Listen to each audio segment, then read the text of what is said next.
It's the start of another road trip for the Mariners as you look at the Bay Bridge connecting San Francisco and Oakland here in the beautiful Bay Area. And of course, wouldn't be a road game without seeing some Mariner fans on hand here as they come to the Coliseum to watch game one of a three-game series. The Mariners taking on the Oakland Athletics. And here's Stephen Vogt, their outstanding catcher, leading the Athletics out onto the field here. Sparse crowd, but a good weather night here. As we take a look at the Mariner batting order that will face Kendall Graveman. And the Mariners starting to swing the bats a lot better, and it starts with Seth Smith hitting second in the lineup today. You can see a 5-game hitting streak for him. 389 average with a couple of home runs has raised his average to 317. Robinson Cano will hit third. He is 2 for 3 in his career against Graveman. And then Ketel Marte has been swinging a hot bat. Good to see him on the bases. He could be big in this series, raising his average up to 277. For Graveman, again, a ground ball pitcher. His average fastball is going to be about 91 miles an hour. ERA just over 4, 1-2 record in 22 1/3, 19 strikeouts, 7 walks. Opponents hitting just .230 against him, but he's given up 5 home runs. Make him elevate the ball and take advantage of it. And we'll take a look at the defense for the Athletics. A change in left field. Kogo Crisp originally there, but Chris Davis will get the start in left field. Burns in center. Reddick, a strong throwing arm, is in right field. Mark Hanna at third. We usually see him at first or left field, but getting the start at third. And the A's this year have made more errors than anybody. But Marcus Semien, the young man, have really struggled last year. Just 2 errors on the year for him this year. So tonight's starting defense brought to you by American Family Insurance. Semien playing much better. We'll take a look at the last start for Graveman. Again, it was a tough one. 4 2/3 against the Tigers. 10 hits, 6 earned runs. Only 1 walk. He threw 84 pitches. Graveman, 25 years old, out of Alexander City, Alabama. First pitch is in there. Strike to Nori Aoki. First pitch, 7:07. Starting right on time here.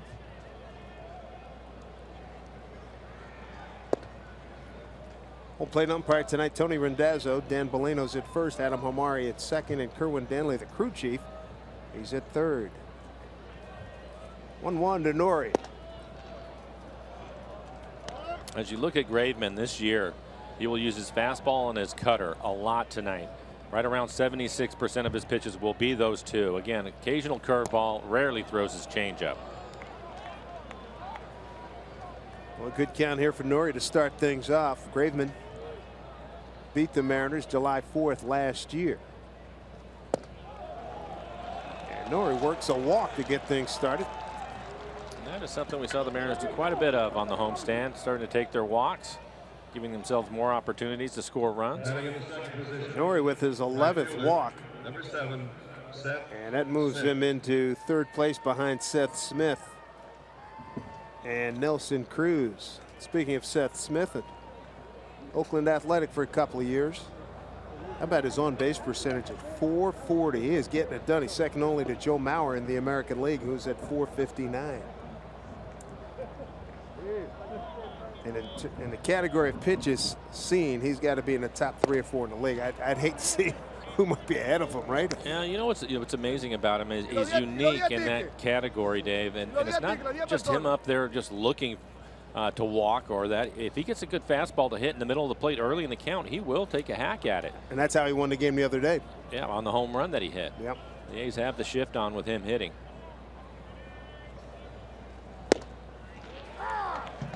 What a 1 to Seth.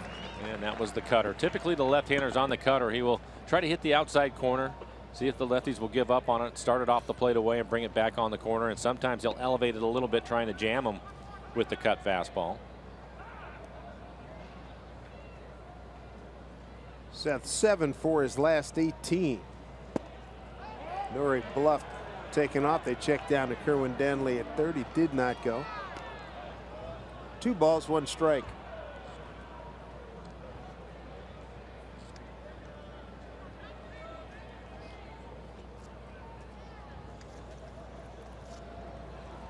It's about the Mariners earlier when the A's were at Safeco. Oakland ended up sweeping him. That was the first homestand when the Mariners went 1-5, obviously playing much better. They've won their last 5 series. Yeah, that was a major disappointment coming off winning 2 out of 3 in Texas. Come home, everybody's fired up, open up the season. Then you lose 3-2, 6-1, and 2-1, and don't look real good doing it either. No, you're right. But I like the way Scott Service handled it. No panic in him at all. Stayed with his guys. They went out on the road, get things turned around on a long road trip where they went into New York, winning that series. Cleveland were able to win that series, just playing really good baseball. And now they finally had a good homestand where they won both the series on this last homestand. So you hope things get turned around. Long road trip. L.A. The Angels were at the back end of that trip as Seth bounces one foul. 2 balls, 2 strikes.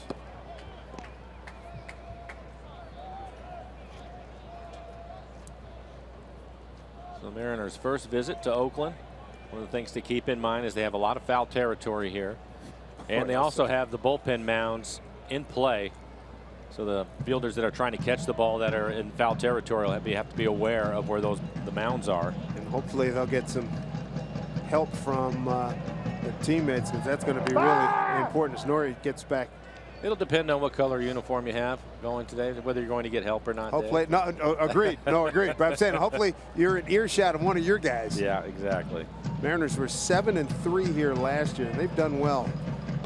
Last 3 years, 6-4, 6-4, and 7-3. So, chance to turn things around against these Athletics.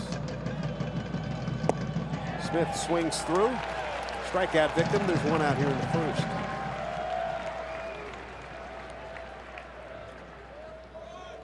And we'll take a look at the last pitch again, down in the zone. Batting in the 3rd position, second baseman. 88 miles an hour. And that's where Graveman is going to try to stay. He wants to stay down, bottom of the strike zone or below it.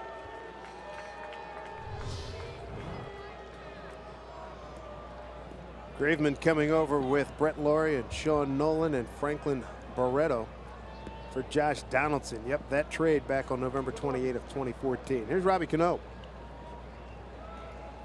Second to Donaldson in home runs. 1 behind Donaldson, who has 9, and Robbie leads in RBIs with 24.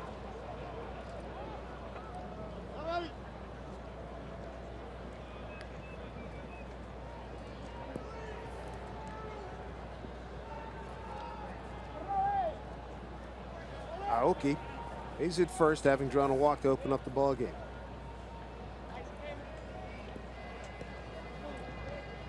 Cano 7 for 24 in the homestand with a couple of home runs, knocked in 10.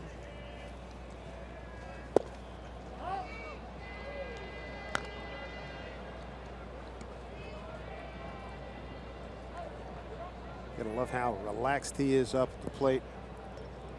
Feeling good. Some Mariner fans in the ballpark here tonight. Popped it up. Up on the mound, that's Canna maintaining it.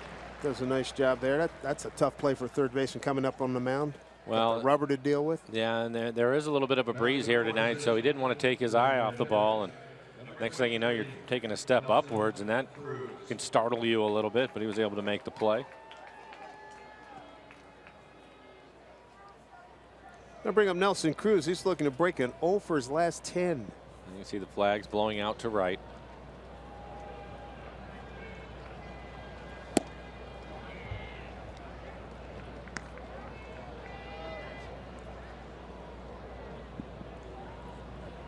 Outfield straight away and deep for Nelson Cruz.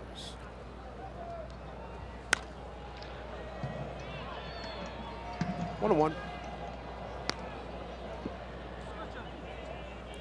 Nelly hitting at 253. He's got 4 homers, 14 runs. Batted in. Bubbling just outside the top 10 in RBIs.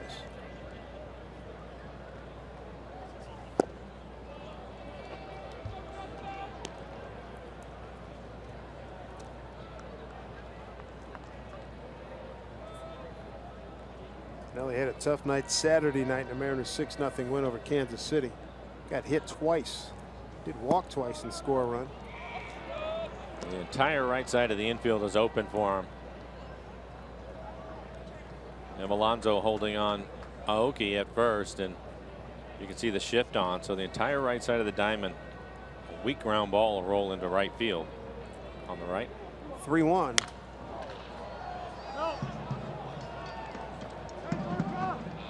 The other thing is a defender in this ballpark, when you come in as a visitor, you got to remember, don't give up on any foul balls. Make sure you take a good look at it.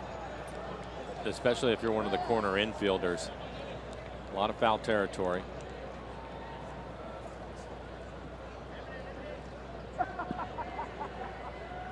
Two out in the middle board for Nelson Cruz. Top of the first. Aoki runs, and here's a pitch, line drive, center field. And taking on one hop, and Aoki slipped and was able to get back up quickly. Burns gets it back in. First hit for the Mariners, and they threaten now with 2 outs, 2 on for Adam Lind.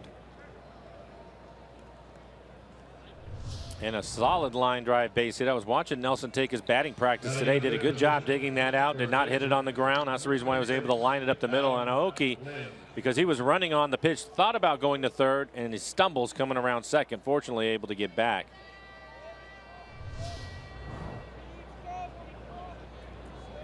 So a great opportunity here for Adam Lind. 227 hitter, 1 homer, 3 runs batted in. So far, other than Aoki, they've put a shift on for all the other hitters, and I'm sure they'll do the same for Kyle Seager, who's waiting on deck.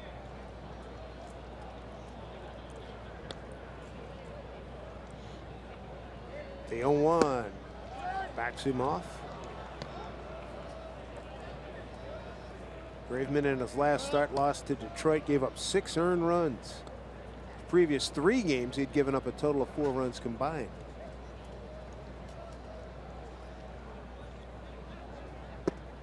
And already 23 pitches in the inning for him. It's another thing we saw in the homestand with the Mariners and their offense, making the starting pitchers in the first, second inning throw a lot of pitches, wearing them down. If you look at Graveman, first, second time through the lineup, he's been pretty good this year. Opponents hitting just 249, but the third time through, hitting 328 and slugging 552. Big number. 3-1. But his command of the strike zone right now is not good. 24 pitches, just 10 strikes for him. Talking to Stephen Vogt before the game, he says he's got good stuff, but it's been running all over his last couple of starts. His third 3-ball count. Kyle Seager's on deck. 2 outs, 2 on for the Mariners.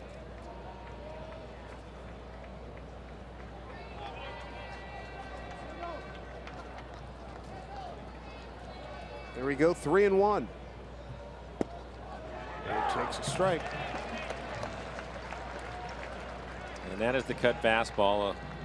Talking about it earlier to the left-handed hitters. He will try to start that off the plate away and bring it back on the outside corner.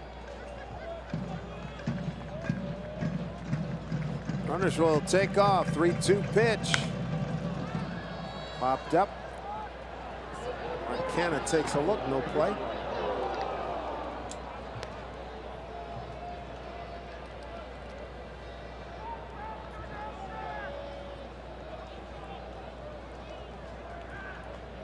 Love to pay off this inning. Run up his pitch count. A couple men aboard. A couple runs on the scoreboard here. Certainly would like to see the Mariners do a better job hitting runners in scoring position. They were able to do that on the homestand, raising their batting average to 215 with runners in scoring position. It was at 190. Runners go, and here's a drive. Right field. Reddick going back, and he makes the catch. Josh Reddick, a really good right fielder. That ball hit well into the gap, but Reddick ran it down, and that spoils a scoring opportunity for the Mariners. We're underway here in Oakland. Nothing across for the Mariners. Oakland coming to bat.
There we go, some tailgating.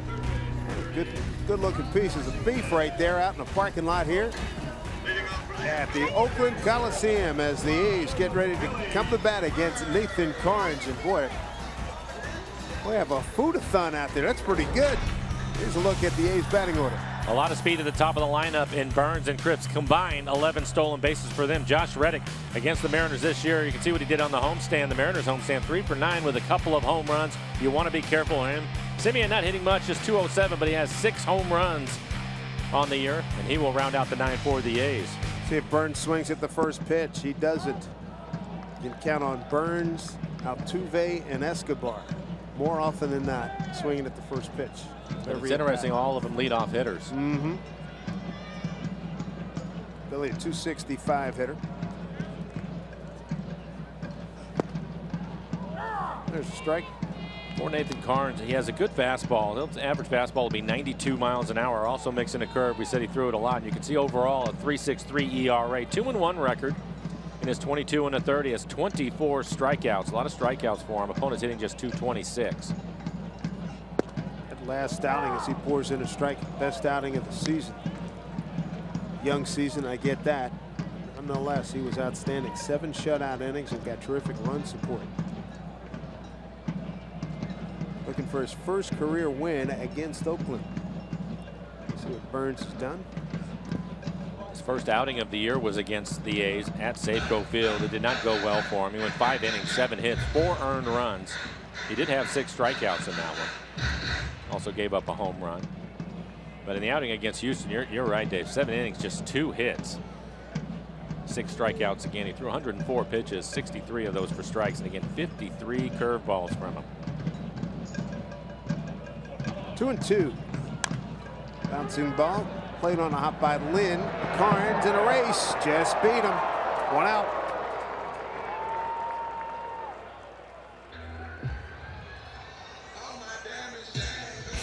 And we'll take a look at the defense for the Mariners. Aoki getting the start in left field. Seth Smith is out in right.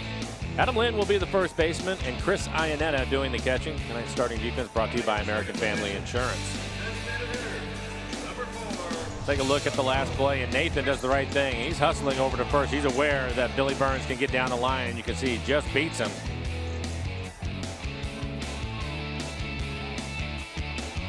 Something the Mariners work on every day in spring training. Paid off right there. There's Coco Crisp. Originally in the lineup as the left fielder, but he and Chris Davis pulled a switch. Coco, a 265 career hitter against the Mariners.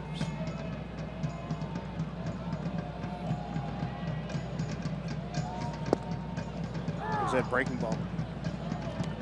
Yeah, and talking to Nathan today, and all those curveballs, 53. He told me that he didn't realize he'd thrown as many curveballs as the number says after the game, but he said he had a good curveball. It was working well, and Chris kept calling it, so he stayed with it. The good news is he said he felt fine the next morning. And the other thing, I thought the fastball complemented that curveball tremendously in that last out. Well, that's one of the things I asked him. I said, were you throwing the curveball so much so you could get better command of your fastball? At times his fastball, he'll leave it up in the zone. And he said no. He said what's helped him over his last couple of outings is in between starts when he has his bullpen session. He and Mel Stottlemyre go down there, and he basically have the catcher. There's a line drive right at Martin. 2 down. But he was having the catcher set up down and away to a right-handed hitter, and he said all he did was throw his fastball and just try to hit that spot. And he said if he's doing that, and I was watching him warm up today, and that's exactly what he was doing in the bullpen. And then it was set up off the plate, and that's where he was throwing all of his fastballs. He said that has helped him command his fastball, and he felt like that more than anything in his last outing was the reason why he was able to throw strikes with it. We'll take a look at the velocity again. A good fastball at 92. You can see his changeup at 85. He'll throw that to left-handers from time to time. But he has a power curveball. In fact, his curveball on average is 81 miles an hour.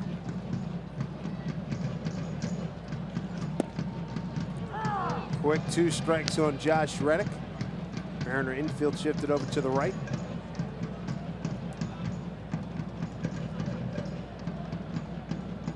Carnes from the first base side of the rubber. He deals 0-2. Served to left field, backing up Aoki. Before he gets on the track, and now on the track, he makes a catch. And Carnes, a good start. 1-2-3 in the first here in Oakland.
Root Sports is being brought to you by your local Ford stores. By Safeco Insurance. Find a local agent at safeco.com. And by the Emerald Queen Casino, presenting star of Mike and Molly, Billy Gardell, May 14th. Tickets at emeraldqueen.com.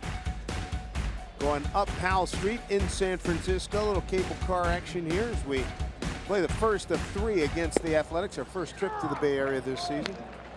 It'll be Kyle Seager, Chris Iannetta, and Ketel Marte here in the second.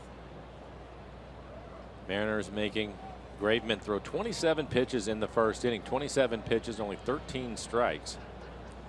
Shift on for Kyle. The shortstop is going to take this. Switch things up on you. That was the second baseman, Coughlin. Yeah, they had Canna, the third baseman, all the way out on the grass in right field, and they left Simeon, the shortstop, in a shortstop position. So a different look to the shift than we're used to seeing. Personnel-wise, yeah. The Mariners did that for him. We talked about that. Kyle would put him out on the second base side, right?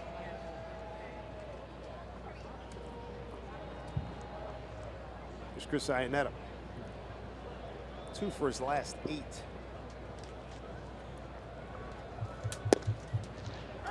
Got service. Couldn't say enough good things about Iannetta and his ability with this pitching staff and his ability to listen to suggestions from Service, obviously a former catcher, and Mel Stoudemire, and in-game adjustments. Which is not out of the ordinary, but also just getting guys to buy into it. That one going foul, fielded by Maniacta. Well, it's been working. If you look at the Mariners over their last 16 games, they're 11-5, and a big reason why, you look right at their ERA, it's best in the American League at a 2.44. Starters ERA 2.76, that's best in the American League. Relievers at a 1.67. How about the bullpen? That was a big question mark coming in. And these boys have been outstanding these first 24 games. And they basically have been without, well, they have been without Charlie all year and Benoit for the most part. Outside from Graveman. Count runs full. But you look at the job that Mike Montgomery, who'd never been a reliever, what he has done. Left-hander that can throw strikes at 95 miles an hour. Peralta, the veteran, at 40. Been pitching in the 8th inning and been able to take care of that job.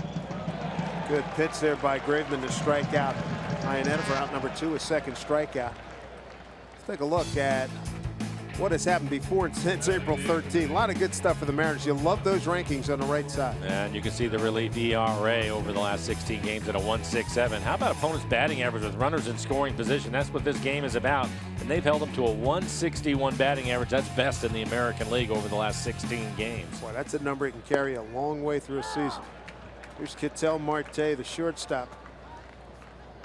Hitting at 277. No home runs at 3 runs batted in. Slaps it foul. I mentioned Graveman with 27 pitches in the first. The Mariners had a good opportunity. If you missed it, first and second with a couple of outs. Adam Lind at the plate, and I'm not sure you can hit a ball much harder than he did, but Reddick was able to run it down right in front of the out-of-town scoreboard and right to end the inning. Inside to Marte, ball 1.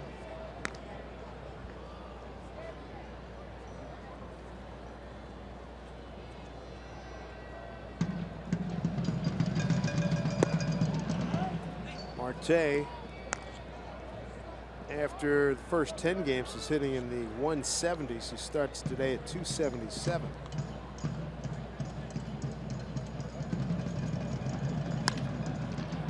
Hits it to Coughlin.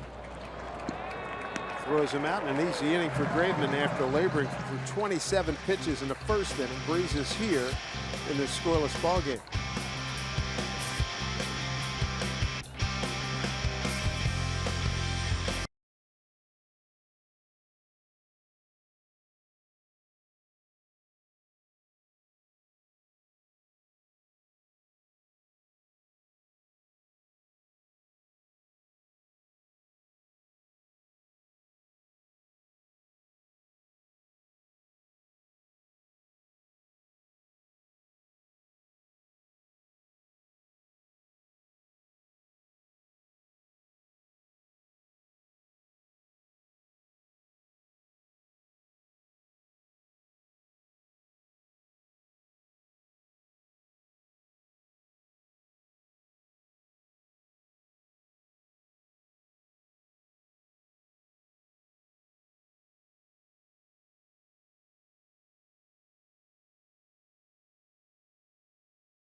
Copyrighted telecast is presented by authority of the Seattle Mariners and may not be reproduced or retransmitted in any form.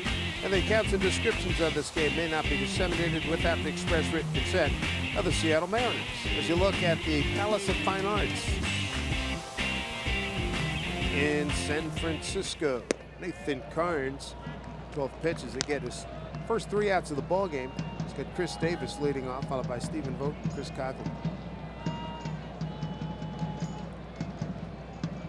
Coming over from Milwaukee,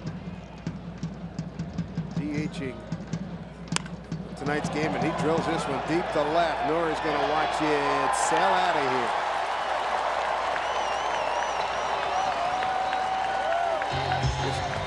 Chris Davis, 4th home run, 10th run batted in, 1-0 Oakland.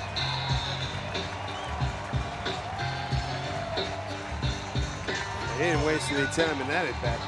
And I think Nathan ended up missing his spot. The home run was hit on the curveball, and he left it right on the inside corner. We'll take a look at Chris Iannetta. Set up in the middle of the plate, just trying to get a strike.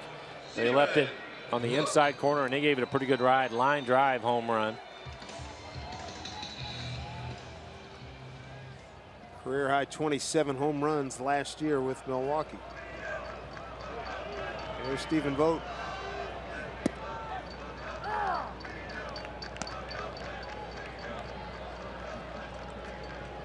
see the confidence he has in his curveball. After it was hit out of the ballpark, he comes right back and throws another curveball for a strike.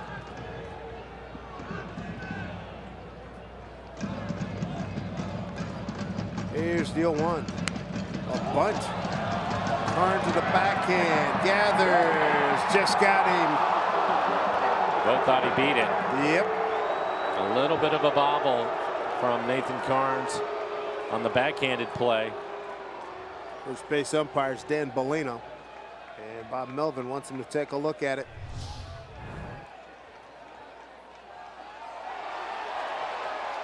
And he beat it. That's going to end up being an infield hit for Vogt, taking advantage of the shift. Vogt asked, there he goes. He's signaling safe. Come on, what are you talking about?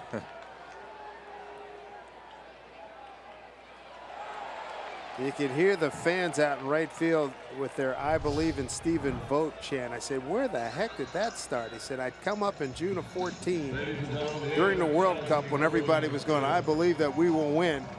I got hot, started hitting the ball all over because Reddick was out. I was playing a little right field, doing a little first base, and they picked up on it, and that's the chant every time he comes to the plate. No question about it. And you could see the reaction from Nathan after he made the play. Before he was called out, he thought he had beat it too.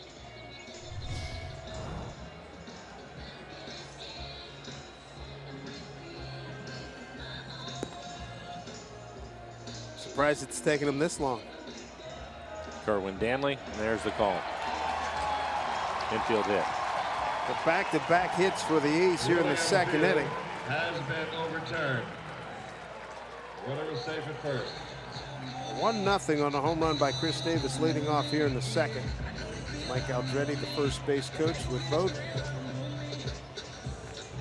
Batting in the sixth position, second base. That'll bring up Chris Coghlan. Chris Coghlan. Coghlan, sort of a poor man's Ben Zobrist, was cut loose by the Cubs when Zobrist signed there. We've seen Coghlan at third base, left field, and today at second base. Lowry's out with a calf injury. Solid smash, snap there by Marte. They're going to get a double up. That ball was torched. Almost took his glove off.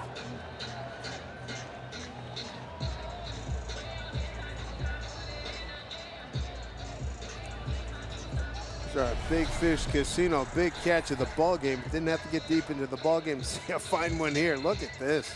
You mentioned that line drive, hit it right on the barrel, and the extension by Marte. You can see Vogt well off the bag. Easy play after he was able to make the catch, but right on the end of the webbing.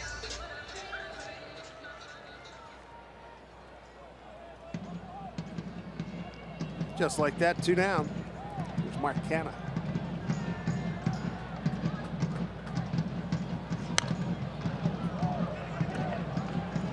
Strike one to Mark, hitting at 152, just 3 homers. 6 runs batted in. Mark playing in just his 13th game.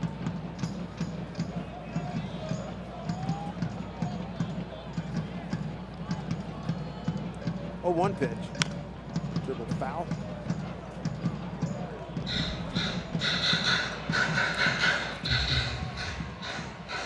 In a real traffic jam in the American League West. Texas starting today 14-11, a half game up on the Mariners.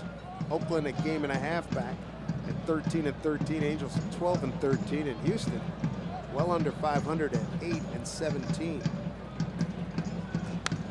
And the Rangers have already won. They've beat the Blue Jays in Toronto 2-1. A.J. Griffin has really pitched well. I watched some of that game today. He was really locating well. Shutting down the Jays offense, not an easy thing to do. That gives him back-to-back wins. He pitched heck of a game last week. Carnes ahead here, 0-2.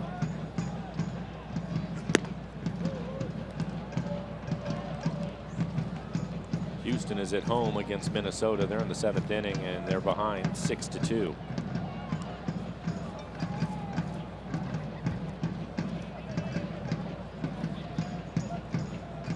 Carnes ready, 1-2 offering. Did he go? He did. Dan Bellino, and that'll do it for the Athletics. They get a run on 2 hits, no errors, and nobody left. The home run by Davis puts them in front 1-0.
All right, Angie, thank you very much. As Leonys Martin tries to bunt his way on, bunts it foul. That was a good idea. Again, Mark Hanna getting the start at third base. We're used to seeing him at either first or left field. So Martin was going to try him, see if he would be able to handle it. Unfortunately, it went foul. He's tried about 5 or 6 of those so far in the early going. There's got to believe they'll start dropping in before long. He's got good speed.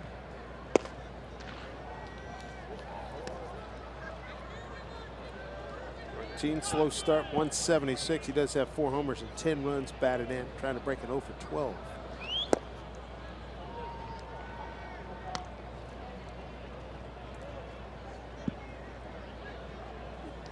Kendall Graveman comes in with a record of 1-2 with a 4.03 ERA, way out front. 2-2.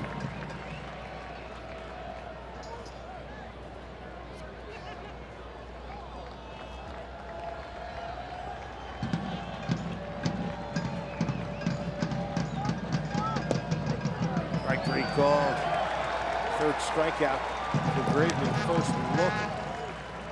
And there's 1 out here in the top of the 3rd. Wear what the pros wear. Friday, May 13th. Mariners replica Sox night. Mariners will be meeting the Angels.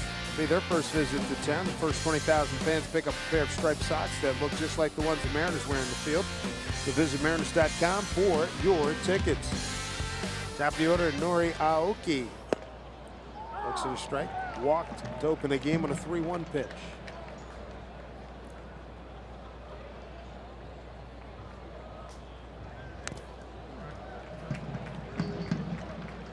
He got a battle here. He's behind 0-2.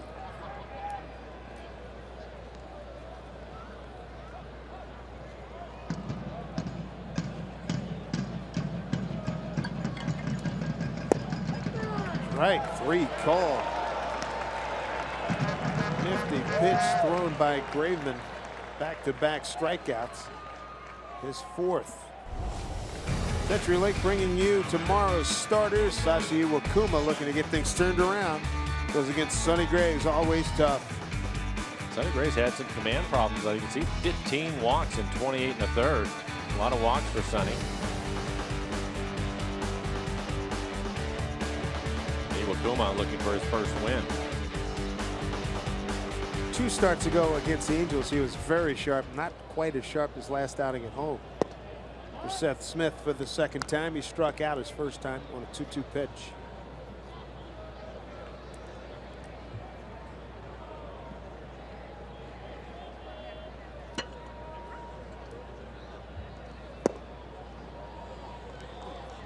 On a 1 to Seth.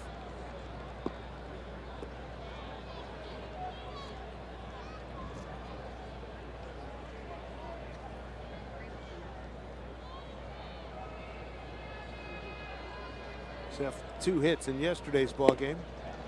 To the strike.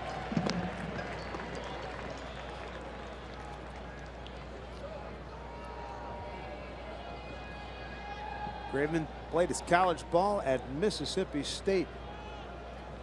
He's with Toronto in 2014, 5 games all out of the pen. Now a rifle foul again.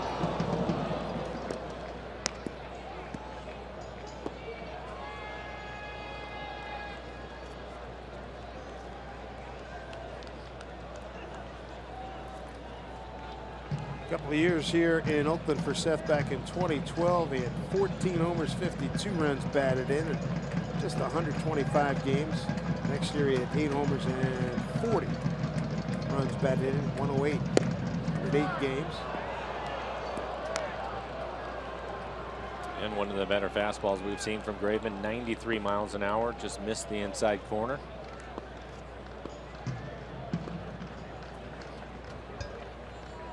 And once again, Seth making the pitcher work.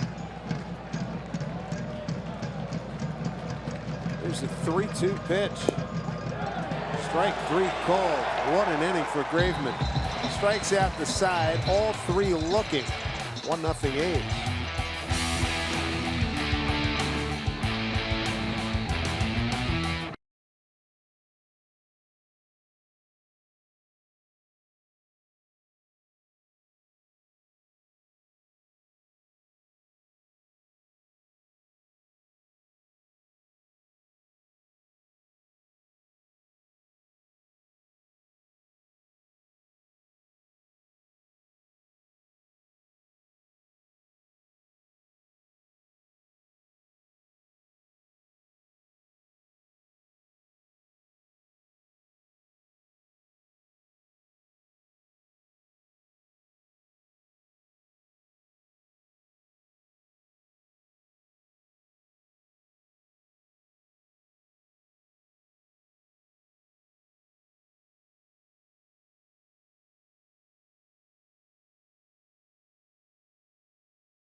Told we have an alumni group here. Yep, it's Coug Nation.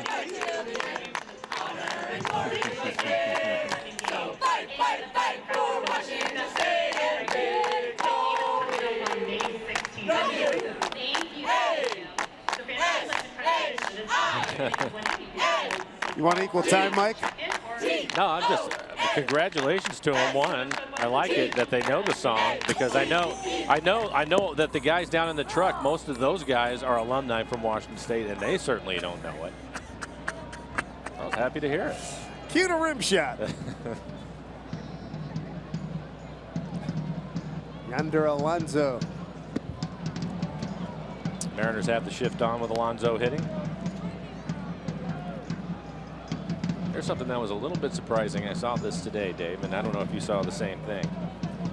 But Nathan Carnes is the first pitcher in Mariners history to strike out at least 5 batters in each of his first 4 appearances. I did see it, and I was surprised by that. With Randy Johnson and Mark Langston, Freddie Garcia, Sure. Gaylord Perry, but he's the first. Second strikeout of the evening for Mr. Carnes. Don't forget, stick around after the game for Mariners postgame, presented by Delta Airlines. Yeah, that was, it's amazing. You know, you do this every day for all these years. Some stats jump out at you, and that was like, really? Yeah. You know, if you had said if that was true or false, that'd have been false. I'd have lost a couple of bucks. I'd have lost a six-pack on that one. If somebody would ask me, I mean, the first one would have been Randy Johnson, and then I probably would have gone either Freddie Garcia or Mark Langston. Absolutely.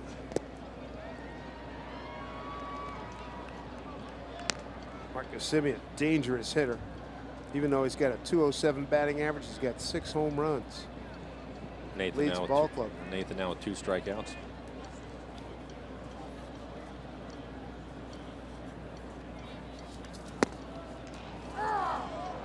High into the zone, he gets a strike. Semien, a 289 career hitter against the Mariners with 6 home runs. We've seen him do some damage. And all the work he's done with Ron Washington the last part of last year and the beginning of this year certainly paid off. You mentioned it earlier. Yeah, just 2 errors. 2 errors, and had a real struggle last year, well over 30 for him, and just 2 errors so far this year.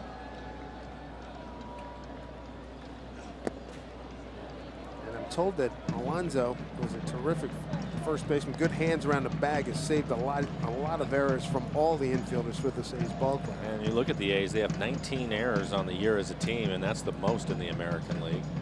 I can tell you as an infielder, though, a first baseman, a good one, makes all the difference. And you'll find more times than not that you'll lost him. That's the first walk for Nathan. But you'll find more times than not, because you have confidence in that guy. We talk about it with catchers all the time, blocking the ball and keeping it in front of him. But even the first baseman, if you feel that he's going to catch it more times than not, then you typically will make better throws because of that. You don't throw the ball in the dirt as much. And then when you do, he's there to bail you out. Right. 1 out, 1 on, top of the order, Billy Burns.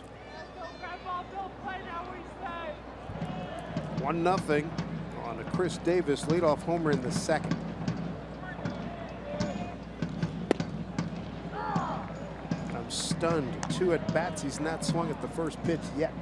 Well, you've noticed they've been the curveball, not the fastball. Nonetheless, right. But you're right.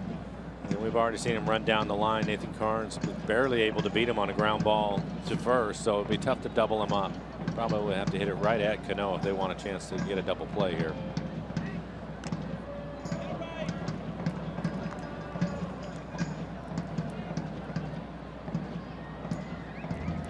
Who were notorious first pitch hitters when you played? Boy. Anybody play with, against, come to mind? Not anybody that comes to mind, but I'll give it some thought. I'm sure that there are a number of guys. Well, I got one, and he was a great bad ball hitter too, and that's Kirby Puckett. Oh yeah, good call. Runner goes, got a great jump. Pitch swung on, line drive right to Marte. Applies the tag, and there's your double play. He's got 2 of them. That one not hit quite as hard as the one that Coughlin hit, but a double play nonetheless.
No way. Mariner fans, he's rocking a Jay Buhner jersey, I'm told. And there's your evidence right there. Way to go. Let's take a look at the Mariners calendar. Brought to you by Sleep Train. Start of a road trip. Be 1 week. Take on the A's and the Astros, and then come home for a week. Tampa Bay and the Angels, a day off at home. And then back out to the East Coast. Baltimore, and then to Cincinnati. Here's Robinson Cano to be followed by Cruz and Adam Lind. Robbie, line drive, carrying well. Burns will not get it. One hop off the fence. So Robbie Cano jumping on the first pitch, a leadoff double here in the Mariners' fourth. For Robbie, that's his fourth double of the season. And he was being aggressive. It looked like the cut fastball in the outside corner. Number 23. It's it right on the barrel. Line drive over Billy Burns' head. Not an easy thing to do. You mentioned that he can cover a lot of ground. Short hops the fence.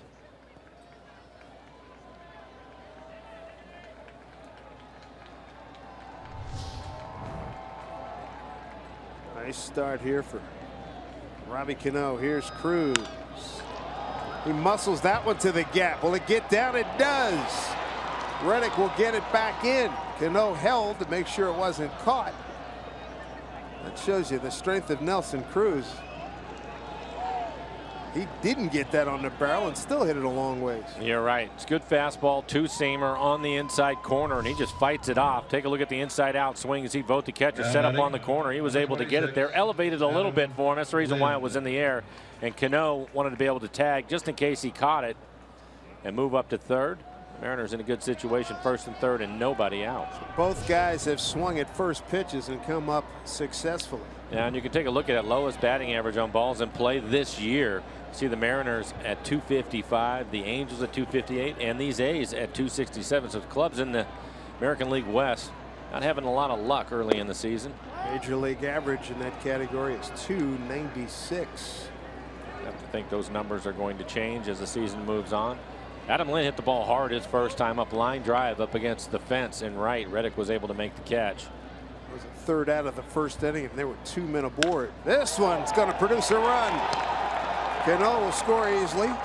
Cruz to second. Got a tie ball game at 1-1. Adam Lind with an RBI, his fourth. And that breaks an 0 for 9 for him. And he's hit the ball hard twice tonight.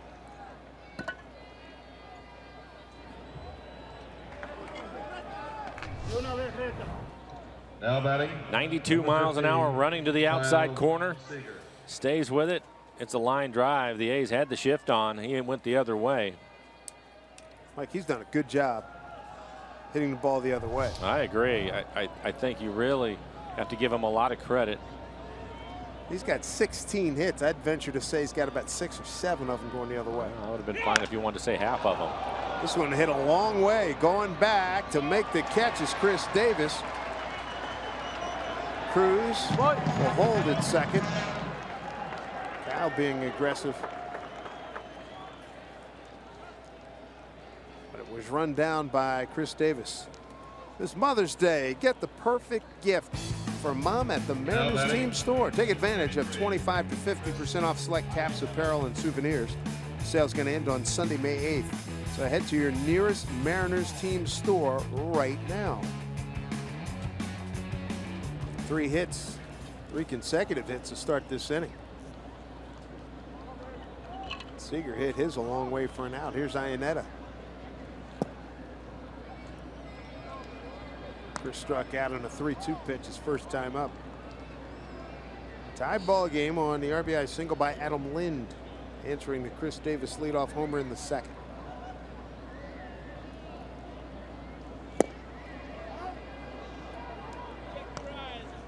2-0 for Chris. And a good count for him. It's just a matter of whether it's going to be the two-seamer in or the cutter away from him.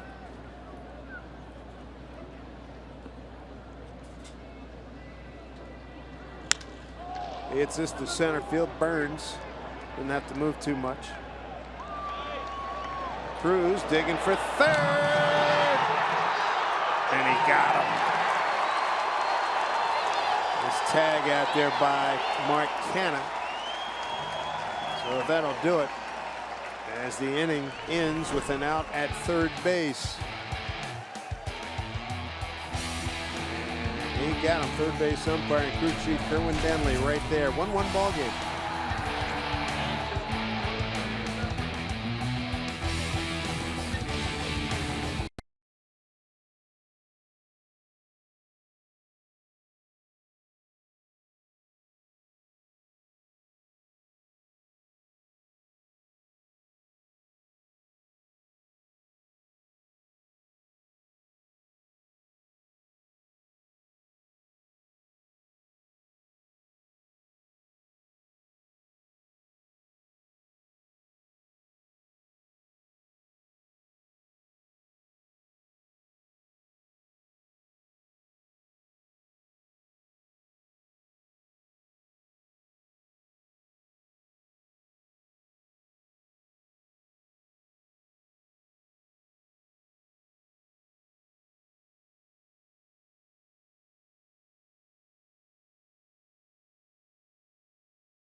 There's baseball here on Root Sports, being brought to you by Safeco Insurance. Find a local agent at safeco.com. Buy steel. To find your local steel dealer, visit steeldealer.com. And by BNSF Railway, sponsor of the BNSF Blast. Get a good look at the western span of the Bay Bridge. 1-1 ball game. Dave Sims, Mike Flowers. Root Sports crew here, bottom 4 in Oakland, first of 3. Coco Crisp leading off. Josh Reddick and Chris Davis to follow.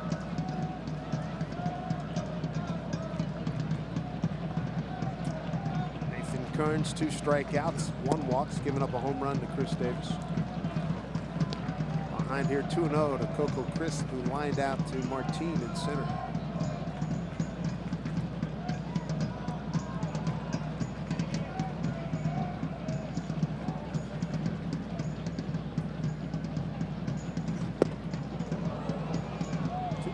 Strike.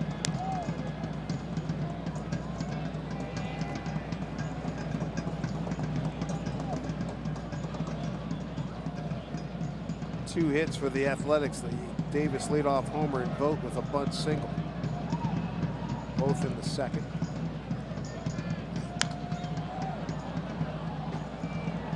Two. Coco Crisp has been often injured.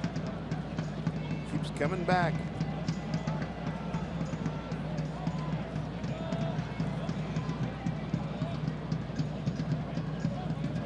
Two and two.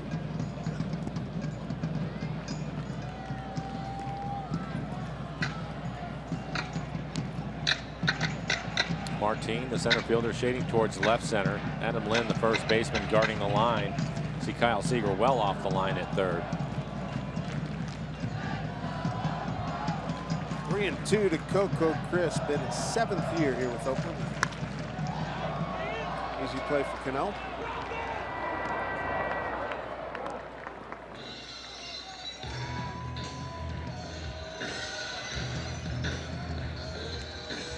I'll bring up Josh Reddick, hence the headbanging music. I got a bunch of headbangers who have walk-up music like that. I know when Sean Doolittle comes in, it'll be loud and raucous. And that group out there, they're right field bleacher guys. They party hardy out there. Reddick fly to left. Bounces this one foul. Yeah, when Doolittle comes into the game, they will be going nuts. Stone Cold Steve Austin's theme music is what they were just using there.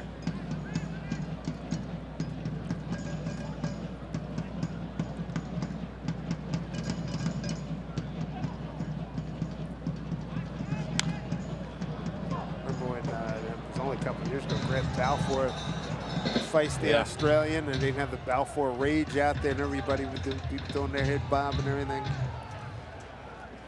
We had to always temper our mics when Grant was on the mound.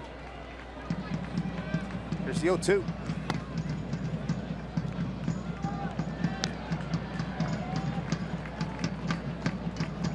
Nathan Carnes out of Franklin, Pennsylvania. His father was in the military, and he wound up settling in Texas.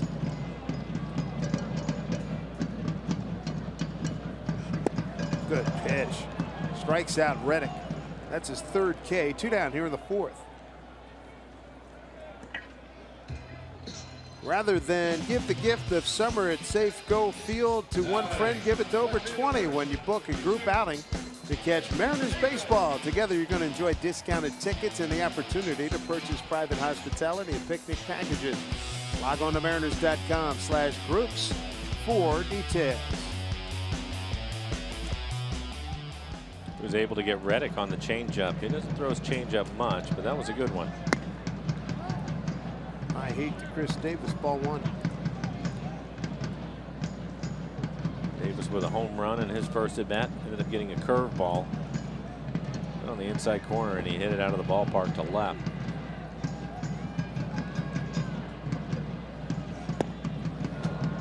Good snap on that pitch. 1-1.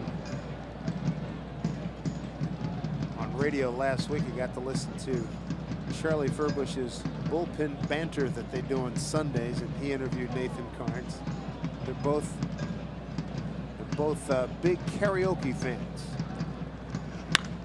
Ooh, right back to the box. Slowed down. Here's Cano.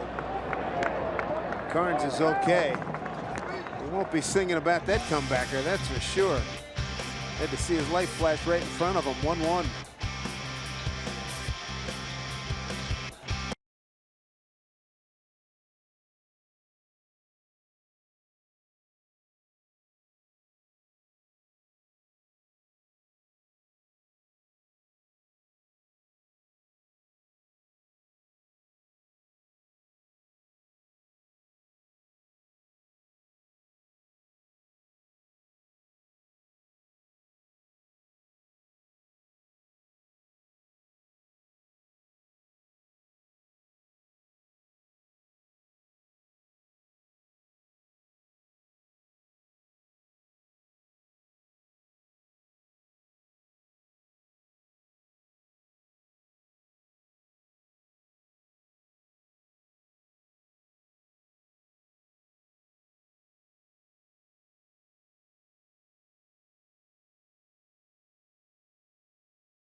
I thought that he did too.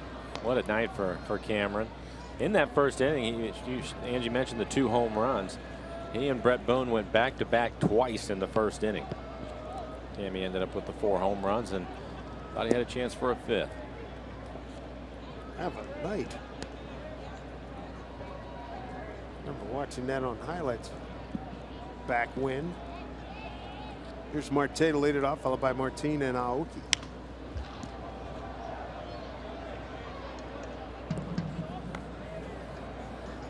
Marte at 296 hitter, left-handed, 241 right-handed entering tonight.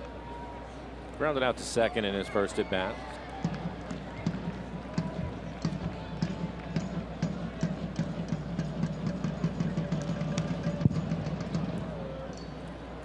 Stays alive. Graveman 6-9 last year in 21 starts. Season ended in August. He had an oblique injury.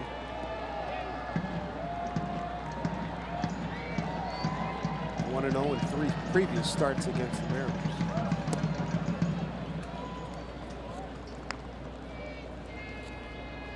Three and 2 to Marte.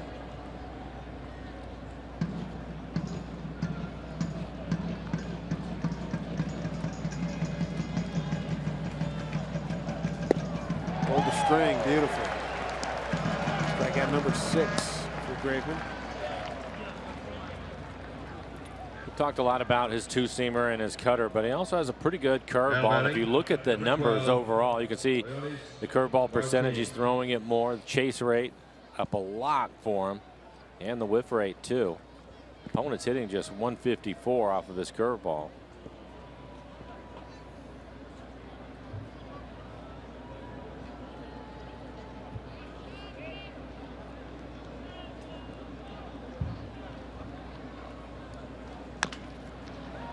Charging is Coughlin. Martin can run, and he gets him.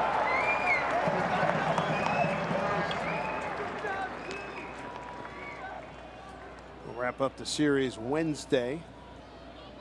Be on the air at noon. Here's that matchup. The King, Felix Hernandez, takes on Sean Manaea. Felix has been outstanding. Look at that ERA, 138. Opponents hitting just $1.65.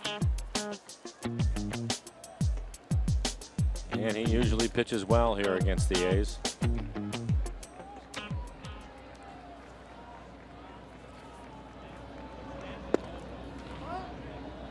Top of the order, here's Aoki.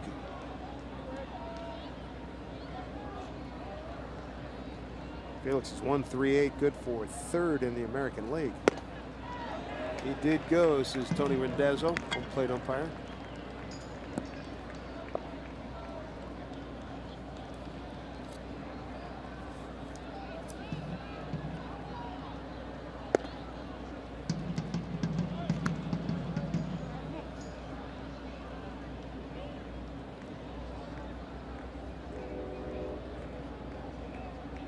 Two balls, 1 strike.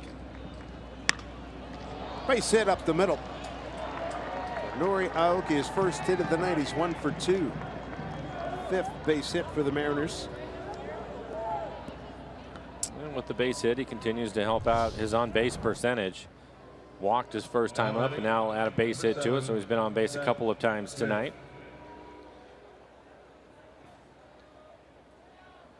If that was just a silhouette, you'd still be able to recognize Aoki with that follow-through. Well, he rarely rolls over. You can see that he gets the top hand off of the bat.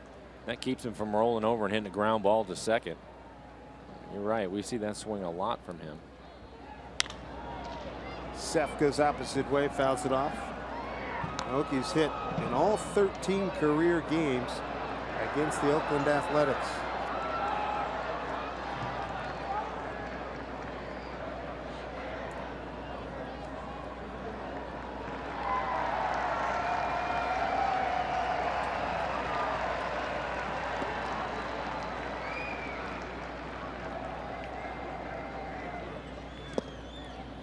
Vogt digs it out, snaps up quickly.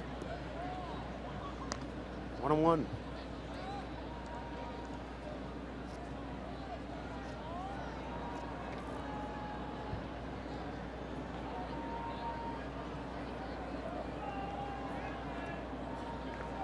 Two outs here in the 5th inning.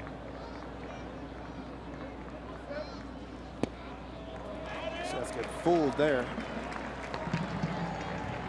1-2.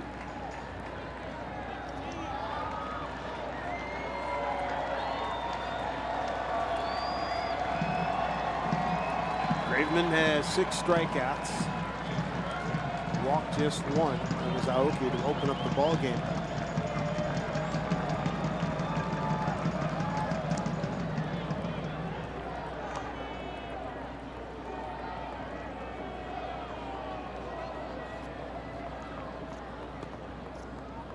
A's certainly like this young man to continue on an upward trend. Chris Bassett looks like he may be lost to Tommy John surgery, right-hander we had seen back in Seattle. There's Coghlan to throw out Seth Smith, and that'll do it for the Mariners who spread the runner. We go to the bottom of the 5th inning. Vogt, Coghlan, and Canna coming your way on our return.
Locked up in a 1-1 game with Kendall Graveman of the Athletics as we go to the home 5th here at the Coliseum in Oakland.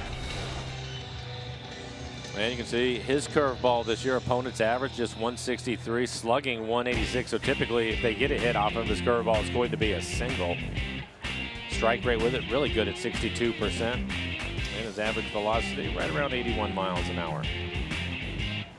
He goes along with his fastball, which is at 91. Stephen Vogt, who made the All-Star team last year, leads off for the Athletics here in the 5th, followed by Chris Coghlan and Mark Canna. Slide everybody to the right side except for Kyle Seager for Stephen Vogt. Bunted his way on against a shift in the 2nd inning.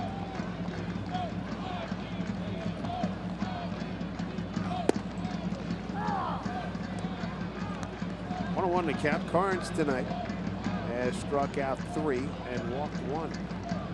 The only run, leadoff homer on a 1-0 pitch, leading off the 2nd to Chris Davis.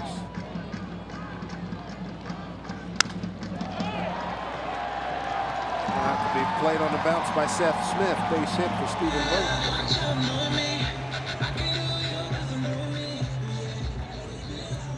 So he is 2 for 2 tonight. This is going to be on a changeup. 86 miles an hour running away from him, and he's able to beat the shift with that line drive.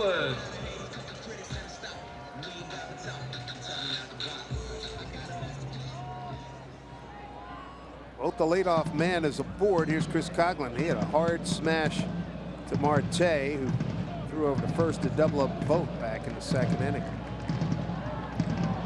Marte's handled 2 of those hot smashes and turned them into double plays.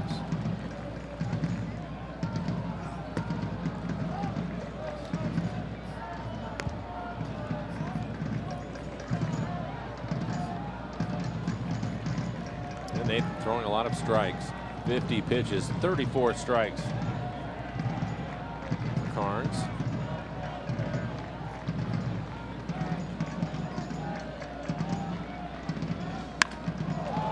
Skied to center field. Martin backing up a few steps. And there's one away. Ride to the game stress-free from Sound Transit's new Link Light rail stations. Capitol Hill and the UW are now open, so plan your trip at soundtransit.org. 10,535 on hand here at the Coliseum. It's a great view. Alcatraz in the distance. Love those cable cars.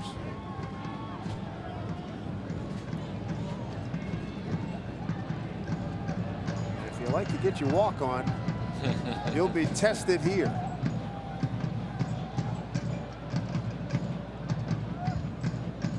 Cano up the middle for Mark Canha.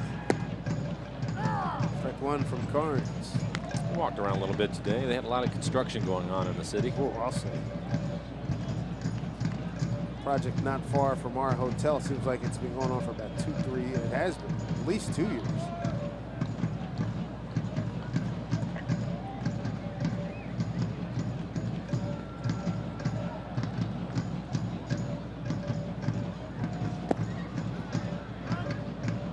One to Mark Canha, strikeout victim in the second inning. He was the first K of the night for Carnes. Watching Carnes pitch. Checking in on James Paxton, who's in Tacoma. Pitched against Las Vegas yesterday and pitched well again. That's 3 good outings in a row. 6 innings, 5 hits, 1 earned run. Good news, just 1 walk, 7 strikeouts. Carnes beat out Paxton for the 5th spot in the Mariners rotation.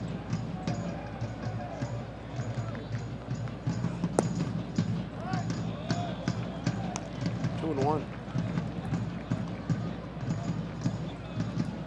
Net has been solid as a rock behind the plate.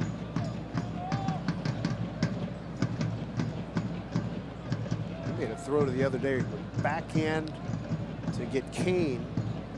Back into curveball, came up throwing and nailed Kane. This is one of the faster guys we have in the league.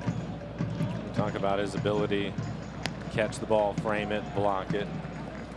The Mariners are one of 4 major league teams whose catchers have not allowed a pass ball this season. So a lot of credit to Iannetta and Clevenger. They've done a good job. Goes back to that confidence thing we're talking about too. You know, nobody's not afraid to bury it, pitch in the dirt. It does for everybody. And Felix particularly works in that fashion. 3-1 the count here to Canha. Back of the strike, 3-2.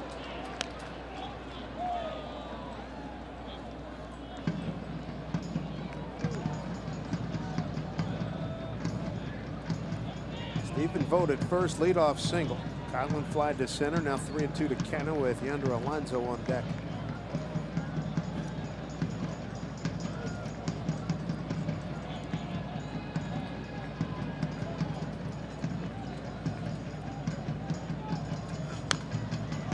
Fastball fouled off.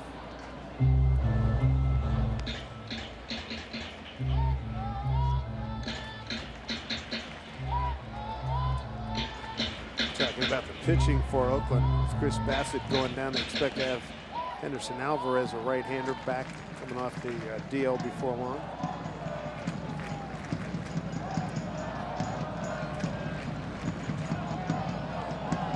Already a spirited race in the West. Bob Melvin in his 6th year, skipper for the Athletics, one-time Mariner manager. 3-2 pitch. Marte on the backhand jump throw gets the lead runner. Nice play. Well done there by Ketel Marte. 2 away. Fielder's choice. Canha's aboard. After the first couple of games to start the season in Texas, where Marte made a couple of errors, he has really played well, showing some range on the backhand. No chance to turn it, but they're able to get the lead runner.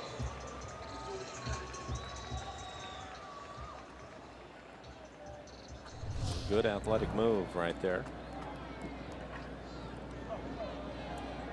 Talking to Jerry DiPoto the other day, and he was talking about Marte and how pleased he's been with his defense. He said you never know when you have such a young player at shortstop how he's going to react. He was happy with the way that he's been playing. Up the middle, here's Marte again. Backhand, throws out Alonso, and the A's are gone in the 5th. They strand a runner. We've got a 1-1 ball game as we head to the 6th inning.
Take a look at our Jimmy John's delivery of the game. Take you back to the 4th inning. Robinson Cano, first pitch swinging, and he drills it. It's going to be a slicing double. Bounces off the fence. That's his 4th double of this season. Our Jimmy John's delivery of the game. Show you the significance of that hit. Second baseman with 2,000 hits, 450 doubles, 200 home runs, and 1,000 ribbies. What company?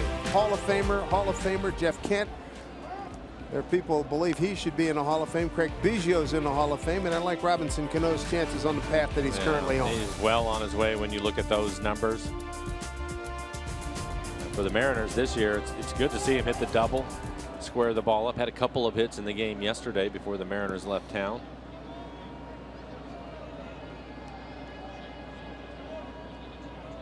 Local reporter here in Oakland was asking about Cano's .237 batting average. That's what he started at for tonight, and he hits this one on the button, base hit. And Scott Service was saying, hey, batting average can be a little overrated. It's when he's getting those hits. He said 3-4 more hits, he's hitting 280. Well, he's en route to that now. Well, with the 2 hits tonight, he's up to 250. You take a look at it again, hitting it hard back up the middle, being aggressive tonight. Looked like the cut fastball. Nelson Cruz, a couple of hits tonight, 2 for 2. Only thrown out at 3rd in the 4th inning. That's when the Mariners got their run. RBI single by Adam Lind scored Cano.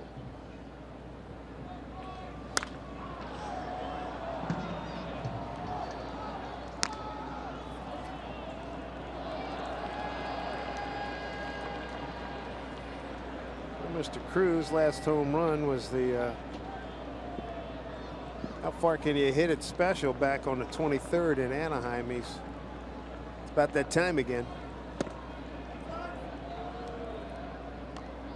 I think he had an exit velocity of 111. Just a screaming line drive. Huge hole on the right side of the infield. Coughlin, the second baseman, playing up the middle. Of course, Alonso holding on Cano, so a lot of room on the right side.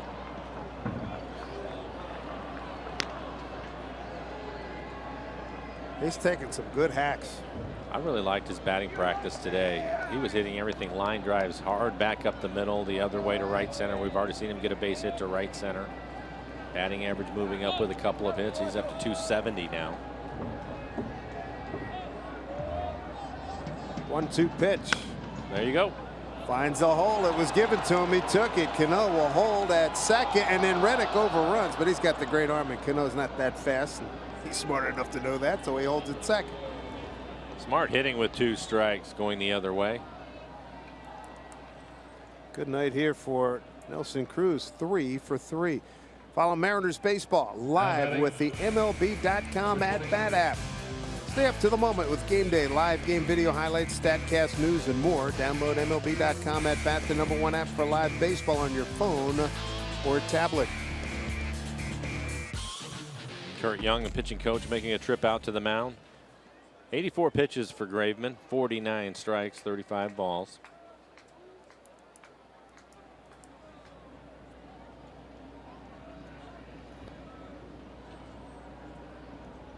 Nathan Carnes in the dugout is thinking this is more like it. Look at Nathan Carnes in his starts. The Mariners score a lot of runs, 8.46 runs. That's 3rd best in the American League as far as run support.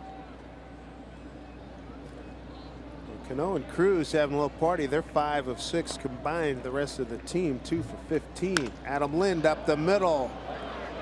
This will turn into a double play. Cano's at 3rd. That was close to being a good break for the Mariners. They're now 1 for 5 runners in scoring position, but it looked like with the shift on, this ball is hit firm back up the middle. I thought it had a chance to hit the base. It goes right over the top of second base as Simeon, the shortstop, makes the play. Number 15, Kyle Seager.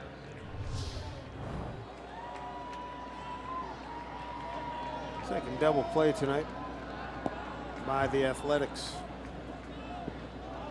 Kyle Seager 0 for 2, grounded out to second, hit the ball hard his last time up. Took Davis, the left fielder, up against the fence and left. A little bit of a breeze tonight blowing out to right. Line drive, stay fair, it does. That'll pick up a run. 2-1 Mariners. Kyle digging for 2. And he's going to get there ahead of the throw from Josh Reddick. Nicely done. Kyle Seager with his 14th run batted in. His 5th double. The Mariners lead at 2-1. Cano scoring easily. Take a look at our Columbia Bank difference of the ball game, and Mr. Seager making a difference right here in the 6th inning. Set up away, a little cutter right on the inner half of the plate.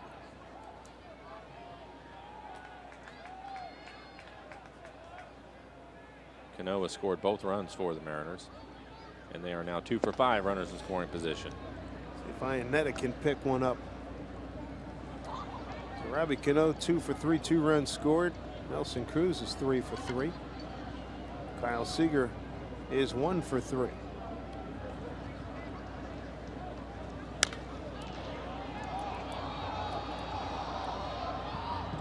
One to Chris. He's 0 for 2 this evening with a strikeout, bounced and lined into a double play.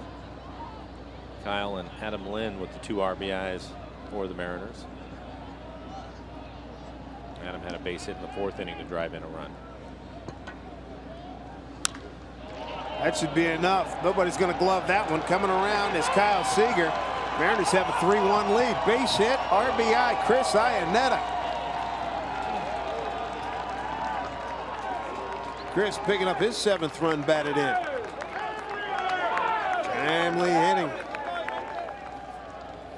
It's one of the keys to the game, talking about it at the start of this one with Graveman. Graveman has been really good his first couple of times through the lineup. Opponents hitting just 249, but the 3rd time through, which is where the Mariners are at now, wow, that is good hitting. Stays on the cutter, down and away from him. But the 3rd time through the lineup, he has a .328 batting average against, and the Mariners are taking advantage of it. Boy, did that come true. Yeah, 3rd time through. Aoki with a hit. Seth ended up grounding out. Then a base hit by Cano, base hit for Cruz. The double play by Lynn, who hit it hard.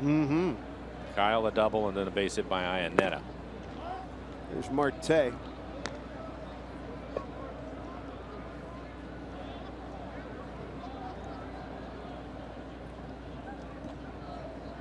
Two runs on the board here in the 6th. Don't stop now.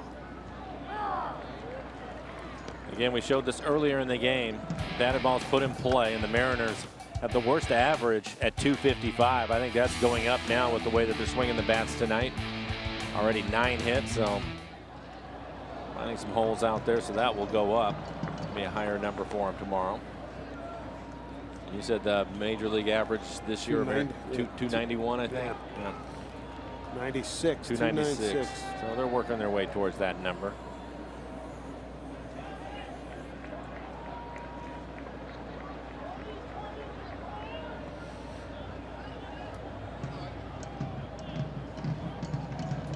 Pitch Marte, bounce right to the first baseman. Alonso takes it to the bag, but a fine inning for the Mariners. 2 runs, 4 hits, no errors, and they leave a man.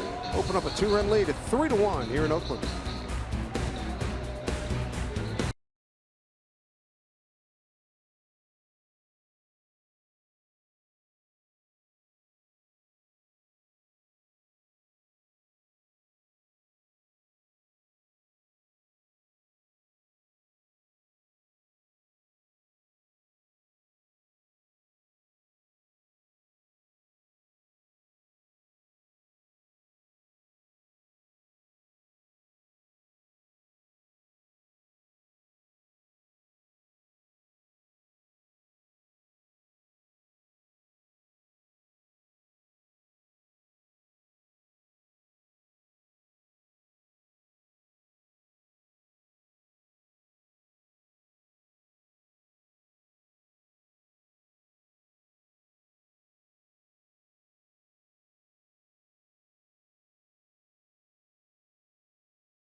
There won't be an essay test. You're off the hook there, Indeed. Don't worry about it. 3-1.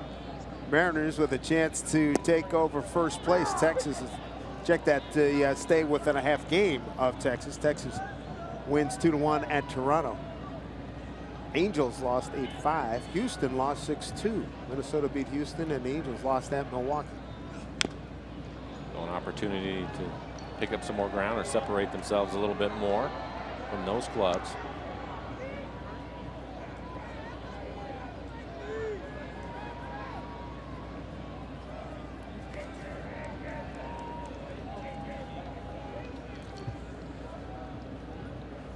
See the curveball usage for Nathan Carnes, and pretty much in any count he's willing to throw it. He has a lot of confidence in that pitch. When he's ahead in the count, you're going to see it more often at 49%, but even in the count or behind, still 36%. That's a good percentage. Really mixing it up with a good fastball. In and out of the glove of Iannetta. 0-2 strikes to Marcus Semien leading off. He'll be followed by Billy Burns and Coco Chris. 9-1 and 2 in the order.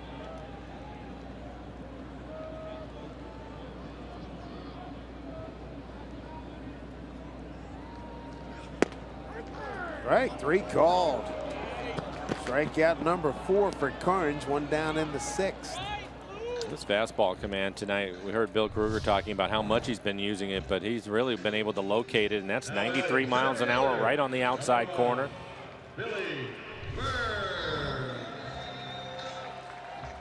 Marcus Semien 0 for 1 with the walk. Now to the top of the order, Billy Burns. He's 0 for 2. Billy Burns, rather, 0 for 2. Scott Service Ball Club with a run in the 4th, 2 in the 6th.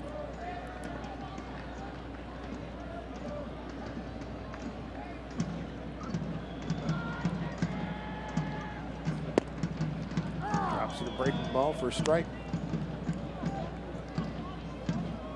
Keeps this up, he's going to have one of the better curveballs of right-handers in the league. Well, the important part is you're able to throw it for a strike early in the count. We talked about Billy Burns, how aggressive he is on the fastball. Like a good changeup. So curveball changeup combination quickly ahead 0-2.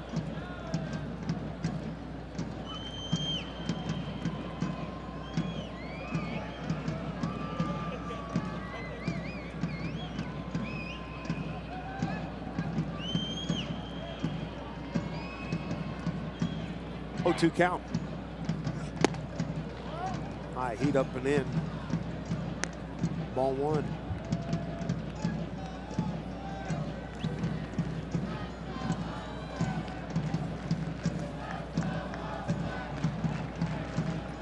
One-two.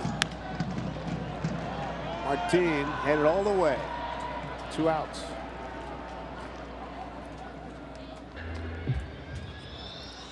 Are you the ultimate Northwest fan in the state of Oregon? Well, then Roots Sports is looking for you throughout the month of May. Submit a photo and story on our website at rootsports.com/ultimate-fan, and you can win a VIP trip for 2 to Seattle in September, personalized jersey and more, all presented by Country Financial.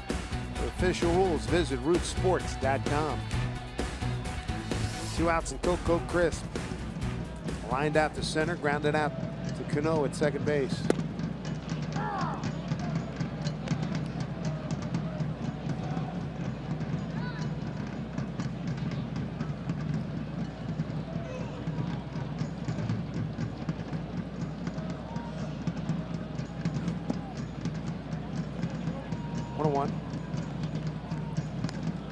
Carnes with 3-1 lead, and he's thrown 12 first pitch strikes and 20 opportunities. 70 pitches, 48 strikes overall for him.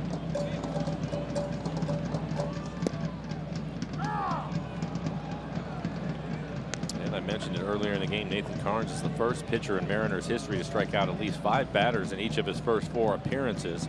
Freddie Garcia, Randy Johnson, Gaylord Perry, all 3 for them. So one more strike right here, he'll move that number to 5 games in a row.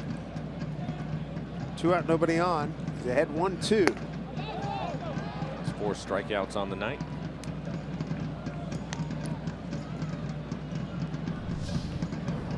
High fastball. We'll see if Coco's able to check his swing, and I think he did.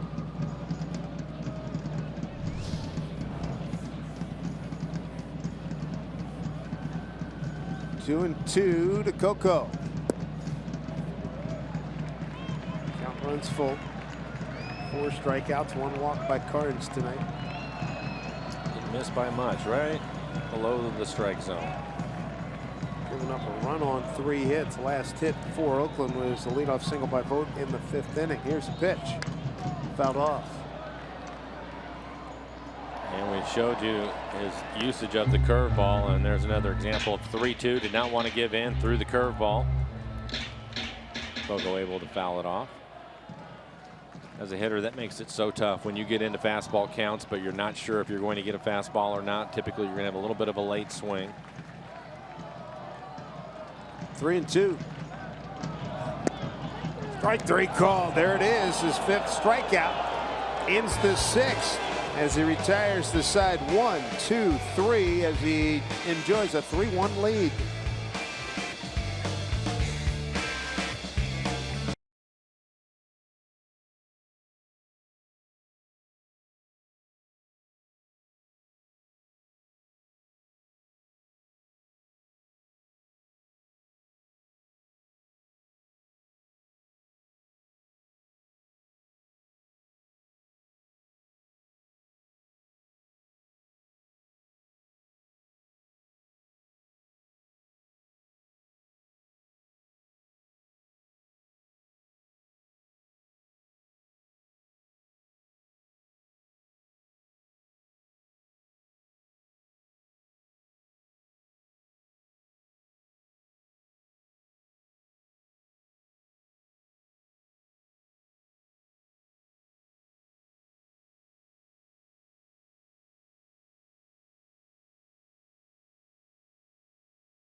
Seattle Mariners baseball on Root Sports being brought to you by CenturyLink, your link to what's next. By Money Tree, proud to make a donation to Mariners Care for every Mariners win. And by Jack in the Box, taste the Baconlicious Sourdough Bacon Ranch combo only at Jack in the Box. World famous Lombard Street. Here's a drive off the Battalianis Martin by Reddick. And it lined up. Another look at Lombard Street. It starts at Russian Hill and takes you down to North Beach. Of course, we sped up the video there. 5 miles per hour is the speed limit on that street, and that's a beauty. Now batting, Nori. How many times have you walked up that one, Dave? A couple, 3 times, and it's a. I bet. That's not even pushing it. Back to the top of the lineup, Aoki having a good night. 1 for 2. He's been on base a couple of times. He also walked in the 1st inning. Had his base hit in the 5th. Base hit right back up the middle. Mariners playing some good ball. They've won 5 consecutive series, won 11 of their last 16 ball games, coming off a 4-2 homestand.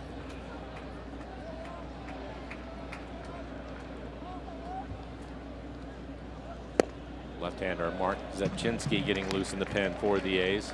Graveman now at 96 pitches.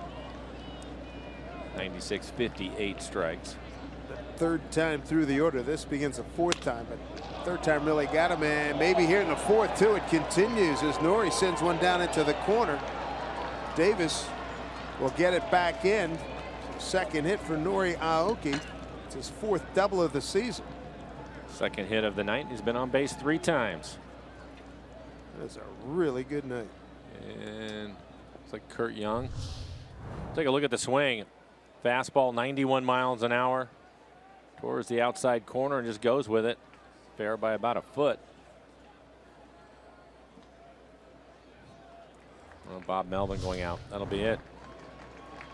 So the Mariners chase Kendall Graveman. They've got a 3-1 lead. Look to build on it here in the 7th in Oakland.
Kendall Graveman, that's a 3-1 Seattle lead. Nori Aoki is the final straw for Bob Melvin. He gets Graveman out, and this is what he did tonight. 6 1/3, 10 hits. Mariners picking up 10 hits off of Graveman tonight. 3 runs they were earned. He's responsible for Aoki, who's at second base. 1 walk, 6 strikeouts. He threw 97 pitches, 59 of those for strikes.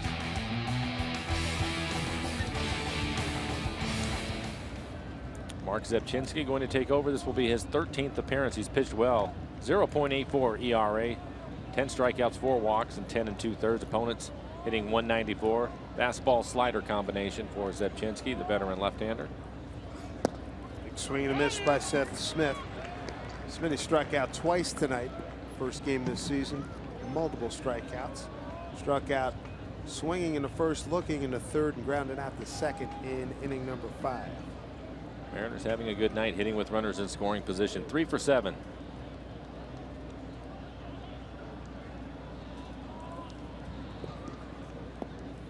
Ryan Dull, the right-hander, getting loose in the pen now for Oakland. It's Nori Aoki. He's at second. He doubled. There's Ryan Dull. Getting him ready for Nelson Cruz. You have Cano on deck and then Cruz after that. Zepchinski, his 5th team since breaking into the big leagues back in 09 with Toronto. With Toronto in 09, 10, and 11, and then moved to St. Louis. He was there for 2.5 years, then Cleveland for 2.5, and part of last year with San Diego.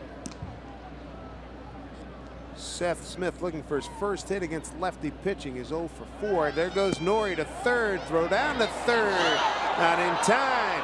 And he gets up. He finally looked up and saw Manny Acta waving him home. He scores, and it's now 4-1 Mariners.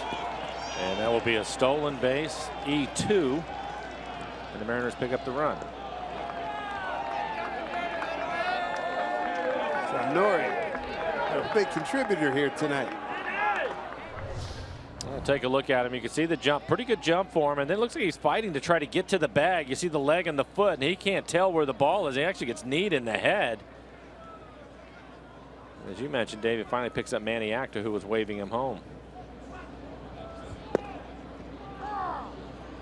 Boy, he took a heck of a knee to the face too. I saw that right. Boom, right there. Almost, and he was almost kicked after that. Thankfully, he wasn't spiked either. 2-2 to Seth. Bounces this to Alonso, and he feeds to Zepchinski. Mariners RBIs, they matter both on and off the field. For every Mariners RBI during the 2016 season, PACCAR makes a donation to the Page Ahead Children's Literacy Program. Mariners thank PACCAR for its support in our community. Bring up Robinson Cano, looking to add to his night. 2 for 3. One of his hits a double. He scored a couple of runs, and he has hit the ball hard. Decent numbers against Zepchinski. 5 for 18 with a homer.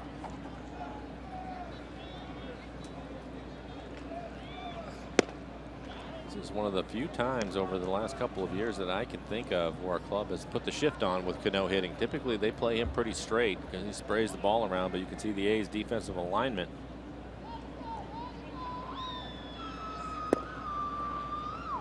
And a good count. 2-0. Yes, indeed. Cano was 5 for 38 against lefty pitching. Is 5 for 38 against lefty pitching this year.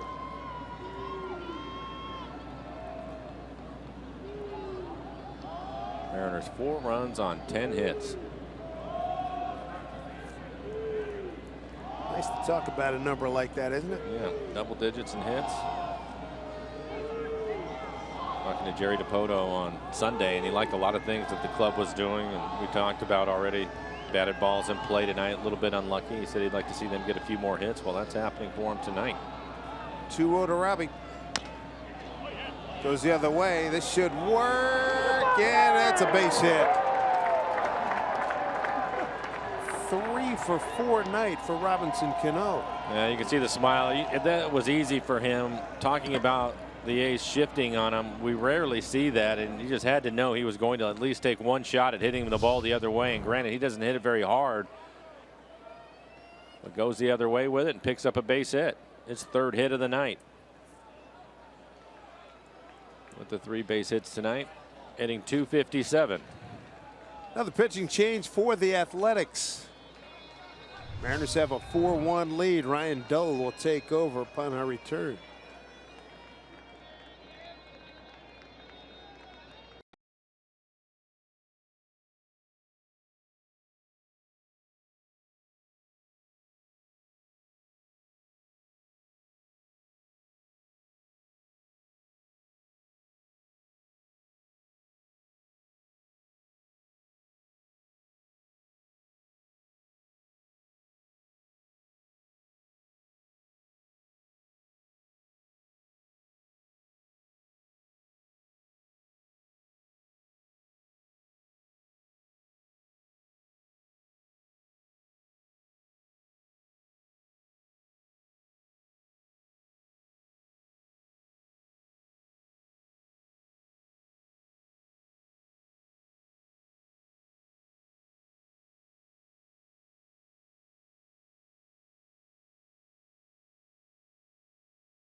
Visit to Oakland this season, first of 3, off to a good start, 4-1 lead as we play here in the 7th. Coming up tomorrow, CenturyLink tells us that Hisashi Iwakuma will face off against Sonny Gray.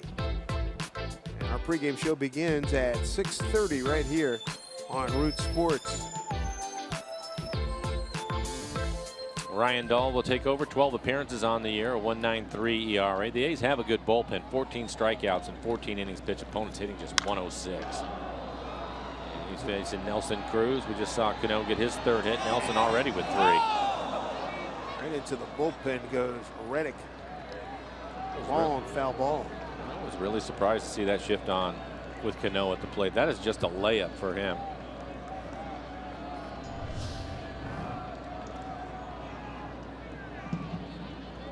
Reddick did a good job slamming on the brakes.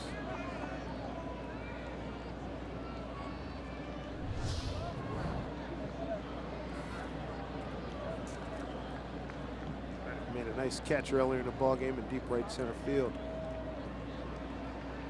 He took extra bases away from Adam Lynn.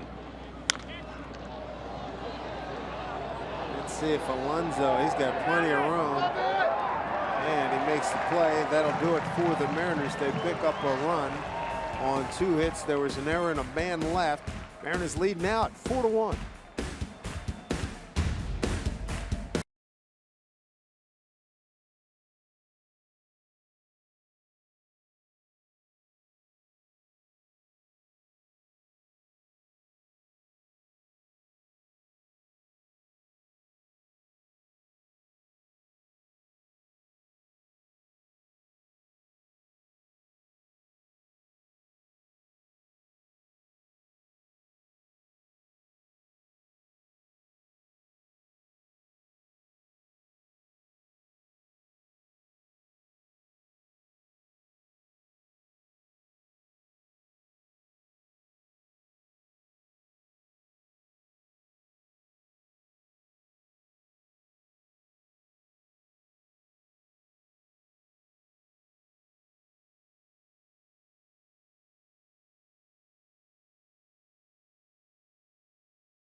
Well, if you had Washington's lottery mobile app, this break in the action would be the perfect time to check winning numbers. Play today. Good look at Ocean Beach, about 2-3 miles south of the Golden Gate Bridge, below the Presidio.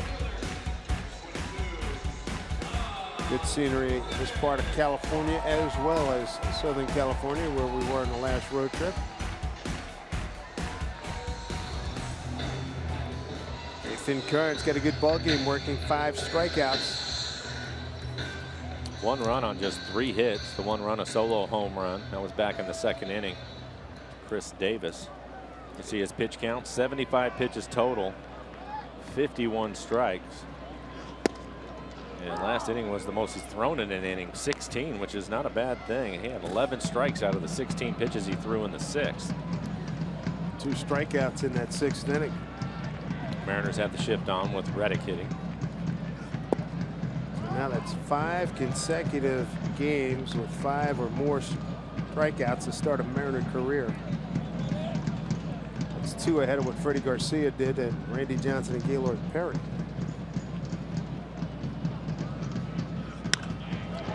Solid smash, left field. Over quickly is Aoki.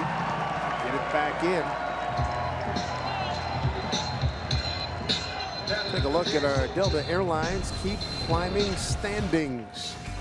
The Rangers, that's up to date. They won earlier tonight. The Angels and the Astros have both lost. And the Mariners trying to add to the win column.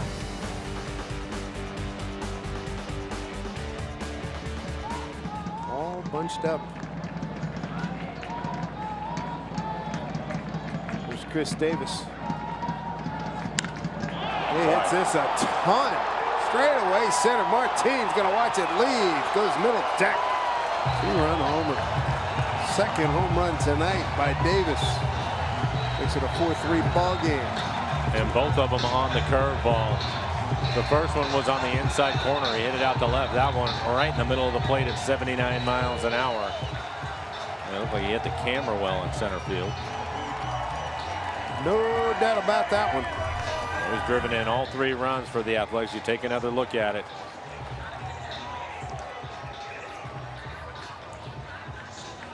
Matt, our center field cameraman, right above his head.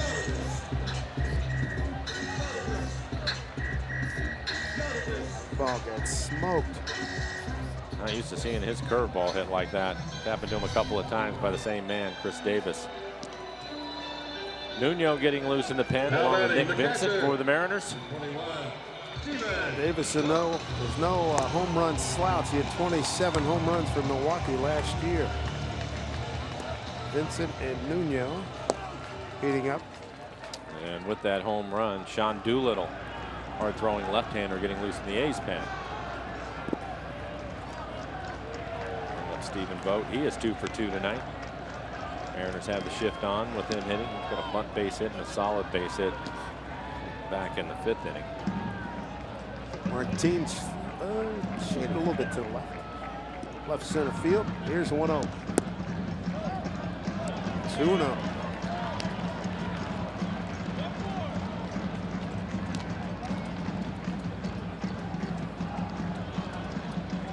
Orange trying to recompose himself. Behind 2-0 after giving up a 2-run homer. Solid smash. Fair ball into the corner. Tying runs aboard. Bo digging for second, and he'll get there standing. 3 straight hits. All of them hit hard. Single home run and now a double.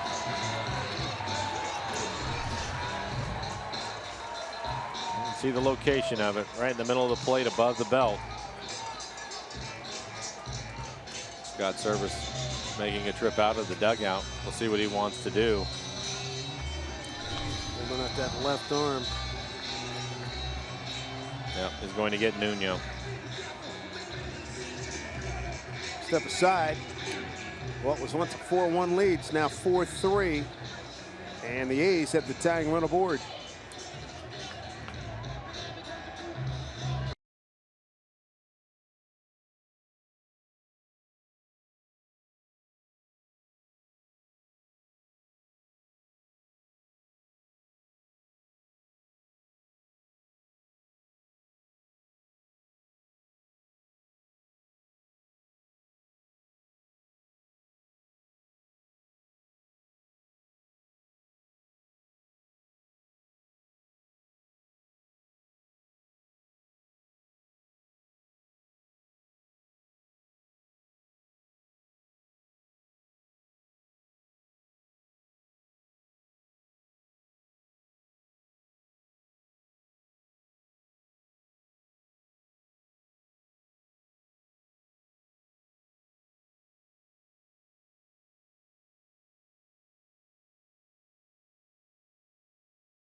lead, but the tying runs aboard here in the 7th inning as the A's have staged a comeback with 3 consecutive hits, single 2-run homer and a double.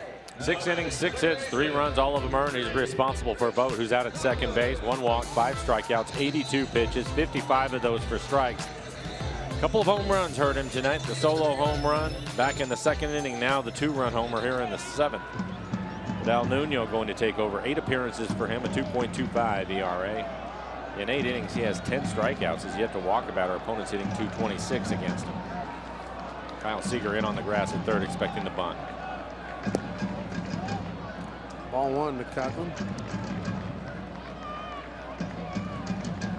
Mark Canha waiting on deck. Nick Vincent continues to throw in the pen for the Mariners. Stephen Vogt, he's out at second base. His 3rd 3-hit ball game of the season. Nuno behind 2-0 to Coughlin. Coughlin's lined into a double play and flied out to center.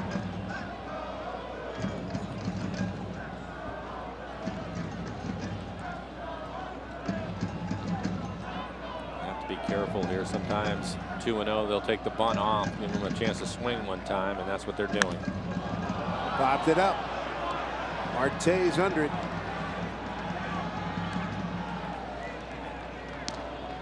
Big out. Sure is. 1 down. A couple of runs in and a runner on. It'll bring up Mark Canha. Now he's being called back. Scott Service making a pitching change. He's going to get Nick Vincent. Another pitching change. 1 out. A runner on in this 4-3 Mariner lead. Your attention, please. Ladies.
The 4-3 lead, bottom 7 here in Oakland.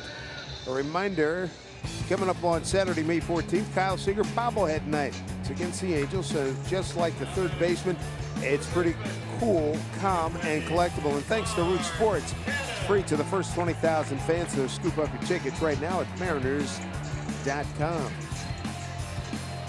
Nick Vincent takes over. 10 appearances, a 1.86 ERA. He's pitched well. 12 strikeouts, hasn't walked about her in 9 2/3. Opponent's hitting just 121 against him. Good 2-seam fastball. Also mix in a cutter and a slider. He's got Mark Canha. He's 0 for 2. Tying run at second base. That's off the end of the bat. Strike 1.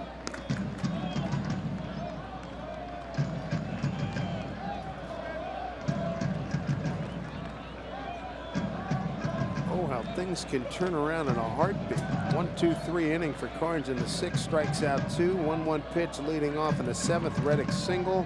Davis first pitch swinging, 2-run homer. Double into the right field corner by Vogt. Carnes' night was done.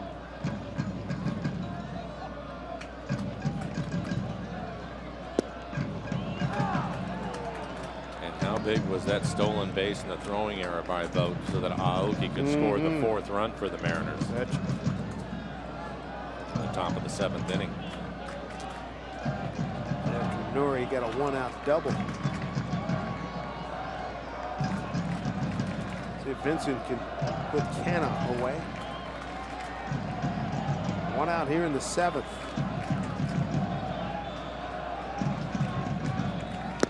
Got him. 3 pitches. Well done. 2 outs.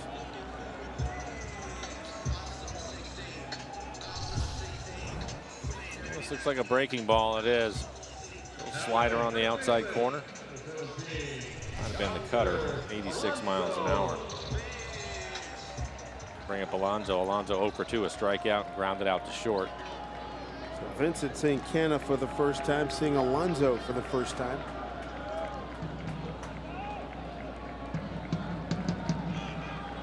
In short right field. See if Marte can get there. He does. Big play by Ketel Marte. They'll keep this a 4-3 ball game. Coming up for the Mariners as we move on to the 8th inning. Adam Lind, Kyle Seager, and Chris Iannetta.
Well, For Whom the Bell Tolls by Metallica is the entrance song for Sean Doolittle.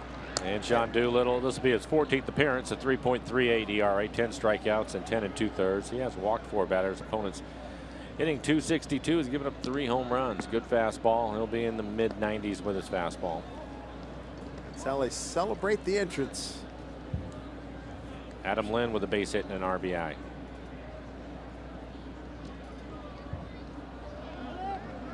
Joel Peralta getting loose in the Mariner pen now. Nobody throwing in the A's.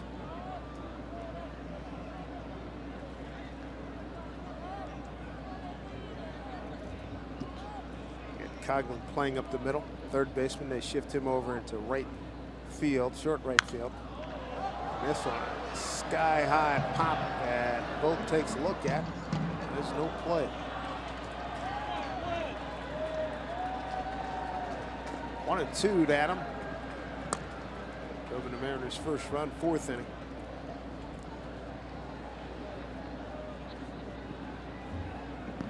Lynn, Seager, and Iannetta here in the 8th.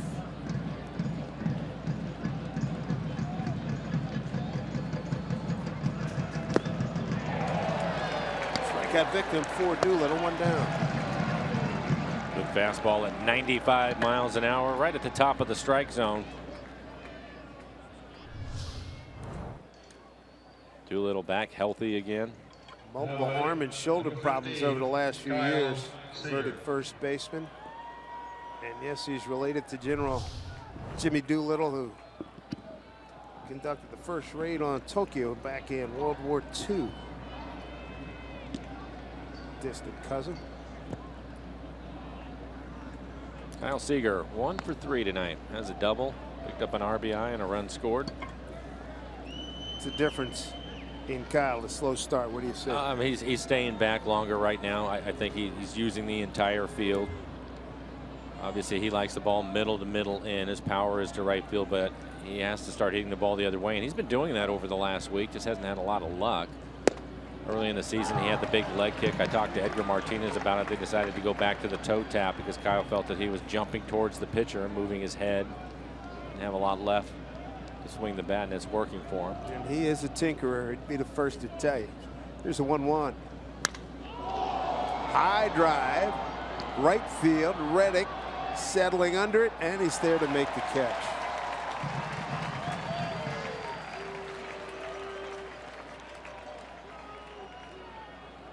So 2 outs here in the Mariners' 8th. Brings up Chris Iannetta, 1 for 3, RBI single to center in the 6th. Number 33, Chris Iannetta.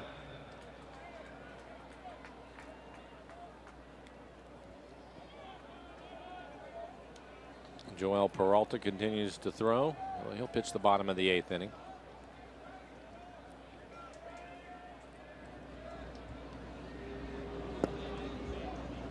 Down low to Chris, 1-0. Iannetta 0 for 6 against Doolittle.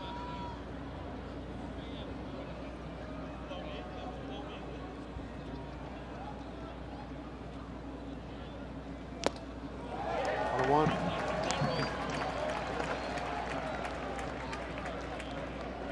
Strikeout, lined into a double play in the RBI single for Chris tonight.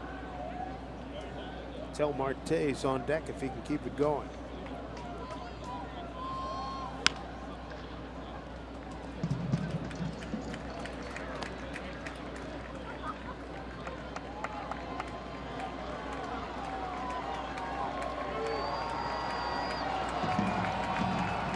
Two outs, nobody on here in the Mariners top of the 8th, holding a 4-3 lead. First of 3 here in Oakland. Pitch from Doolittle.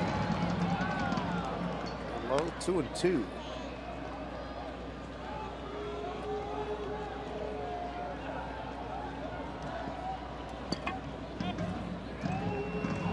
Mariners come into today's game an 8-4 road record.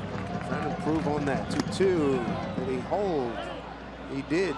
Confirms Dan Bellino.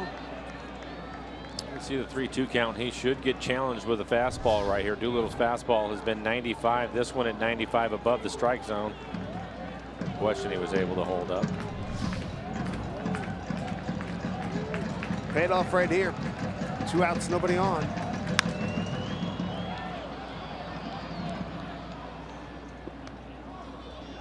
Do it again.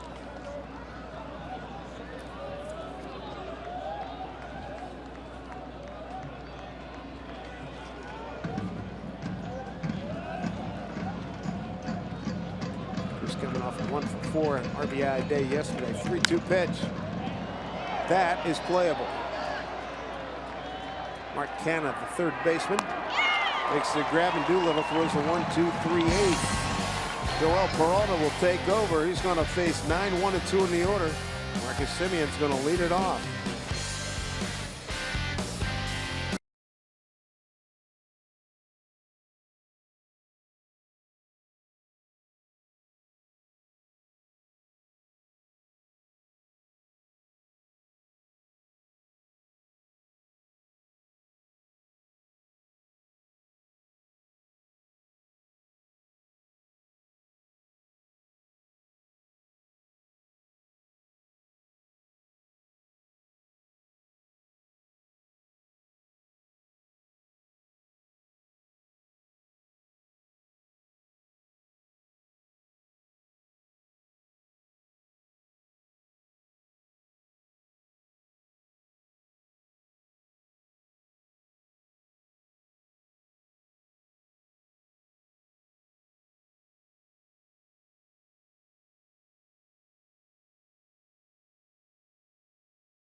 scored by Robinson Cano in this 4-3 Mariner lead.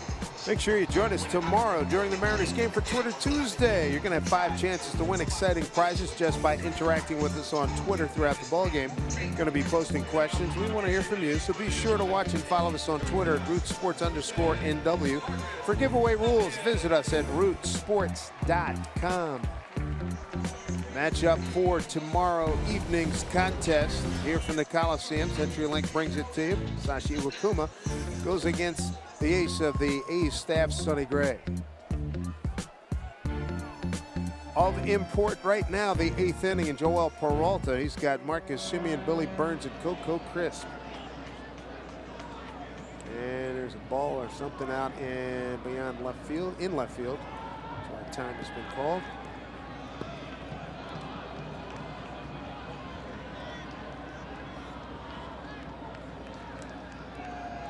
And back in Seattle, it was Peralta that came on.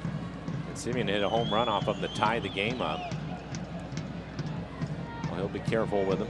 Semien has some power, 6 home runs on the year. In that game, Coco Crisp, a 10th inning home run off of Vincent to win it. Starts him with a breaking ball for strike. Peralta's fastball right around 90 miles an hour. He'll mix in a curveball, split. Also a slider from time to time.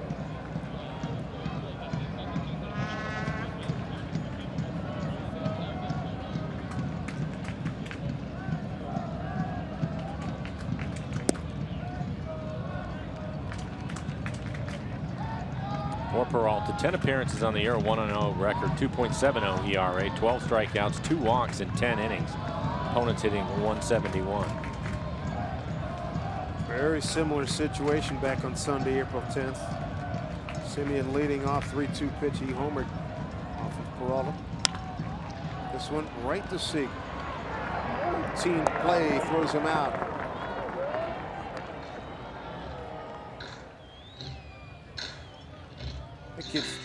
The kid just seems to have the Mariners' number, Semien. Well, you're It's right. a big out. Talked about it. He has power, good athlete, a lot of range, and a strong arm at shortstop. His issue last year was he made way too many errors, but he looks like he's been able to clean that up. Bogar on the left, the bench coach. He's going to service the manager on the right. Top of the order, Billy Burns. Adam Lynn, you can see where he's playing, right in front of the bag and on the line. Kyle Seager also playing in. Burns 0 for 2 career against Peralta.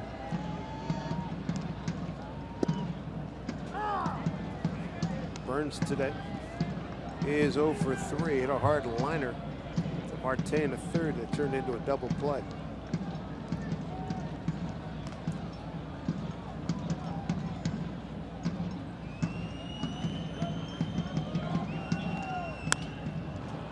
Popped out. Iannetta takes charge, 2 outs.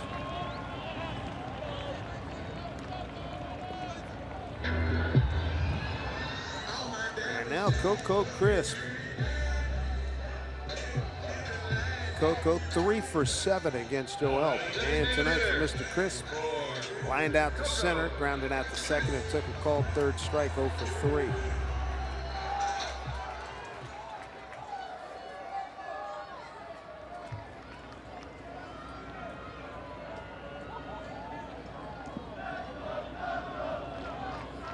Seager stays in on the grass at third.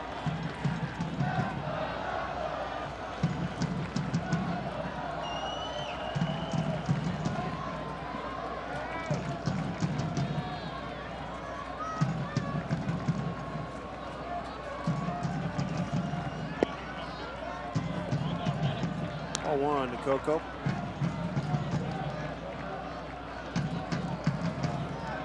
Joel turning 40 years old this year.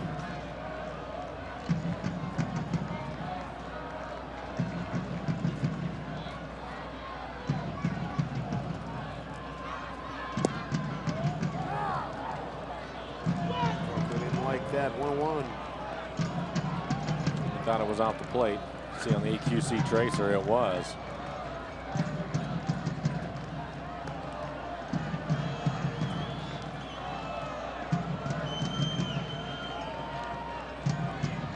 Okie having to get a baseball. Going to Oakland getting away from the A's bullpen.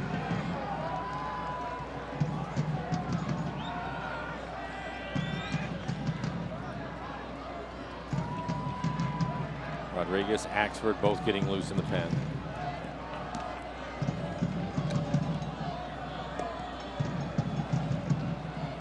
Mariners holding a 4-3 lead. Oakland put 2 up on the board in the home 7th after the Mariners opened up a 4-1 lead. Breaking ball misses. Mariners got a Lind RBI in the 4th. Seager and Iannetta drove in runs in the 6th. Aoki scored on a throwing error after stealing 3rd. Throwing error on Stephen Vogt for run number 4. That was in the 7th. Chris Davis has done a lot of damage. Solo home run in the 2nd, 2-run shot in the 7th inning. Led off the 2nd with a home run to left field, and then a no doubt about it blast above the cameras in left center field in the 7th inning.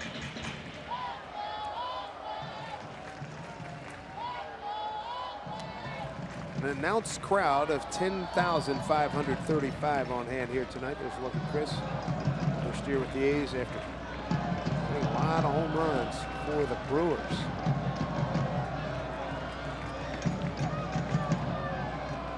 Quick pitch. And a late swing by Coco Crisp. He's gone, and Peralta has a 1-2-3 8. The Mariners still hold the lead at 4-3.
Angie, thank you very much. See if the Mariners can put a couple more runs up on the board here. Fernando Rodriguez takes over for the Athletics here in the 9th. He's got Marte, Martin, and Aoki. Slap it by a drawn-in can at third base. And as you would guess, Steve Cishek getting loose in the pen for the Mariners. Mariners closer.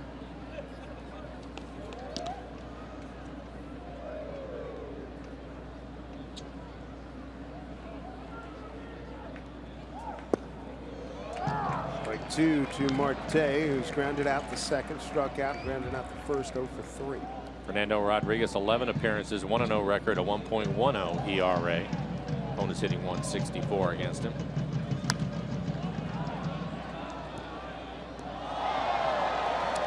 Marte 1 for 2 against Fernando.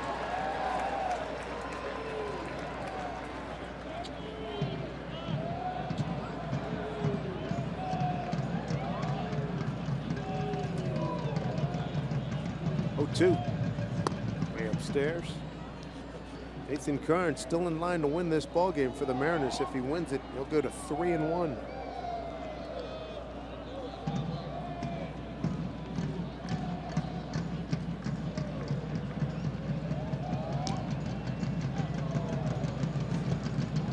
Laid off the breaking ball, 2-2.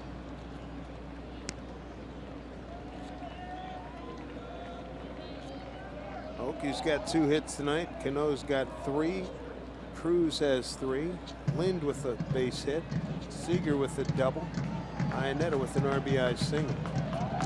Marte trying to join the party. And that might do it. It will. Base hit.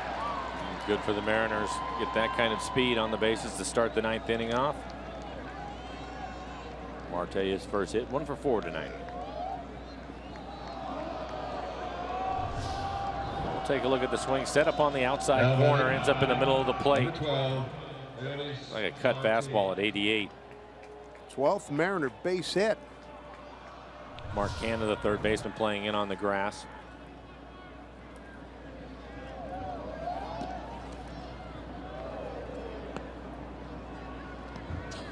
See how Scott Servais wants to play it. Typically, he doesn't like to bunt runners over from first to second. Doesn't want to give the out away.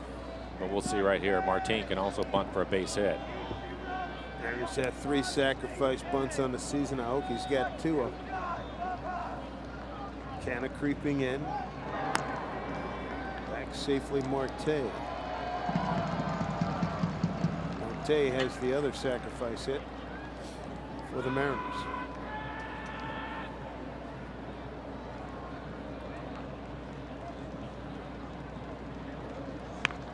Bunt's a good one. Sacrifice.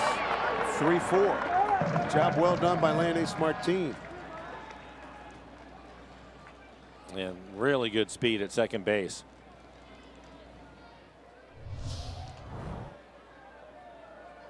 Perfect bunt. Now batting, number 8, Nori Aoki. Brings up Nori. Hits it his last 2 times up. Double to left in the 7th and the 5th, a single to center. Also walked and struck out. And the Mariners having a good night, hitting with runners in scoring position. They are 3 for 7.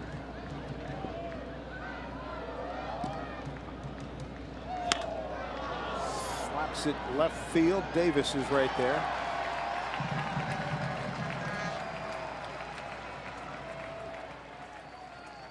Two outs in the Mariners' top of the 9th. It'll bring up Seth Smith.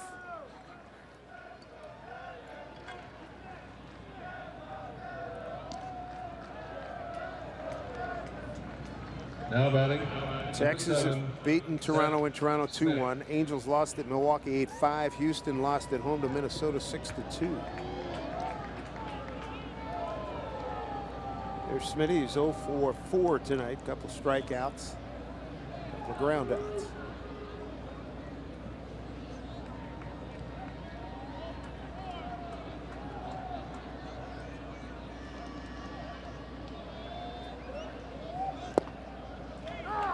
Strike 1. Smith 0 for 1 against Fernando Rodriguez. Cishek ready to go in the pen for the Mariners. He will pitch the bottom of the 9th inning. Look at the middle of the order. Reddick, Davis, and Vogt all due up.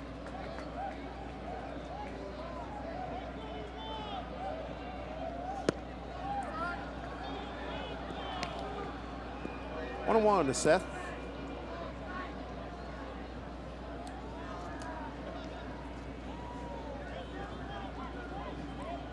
Cishek on a really good roll to start this season.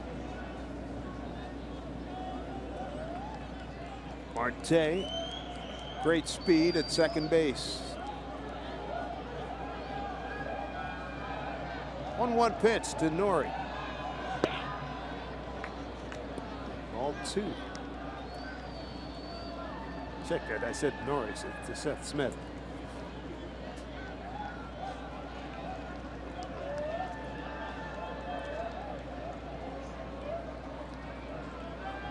trying to get off to a good start here. 5 consecutive series wins. 11 of their last 16 ball games they've won. Great homestand. Thanks for everybody coming out. About 119, almost 120,000 folks came out over the weekend.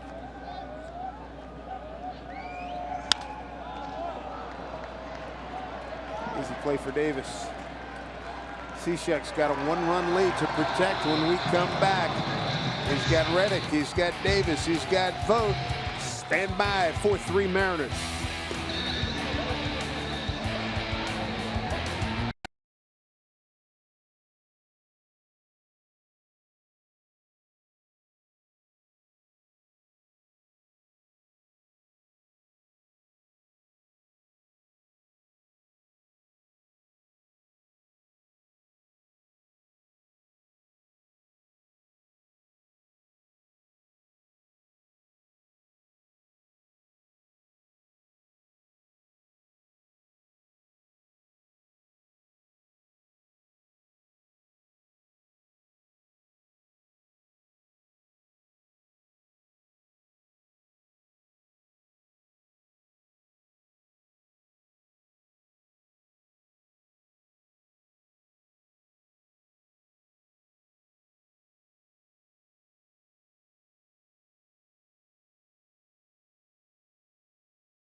On our first trip to the Bay Area this year, 4-3 lead. Let's take it back, Mike. Decisive play right here as it stands right now.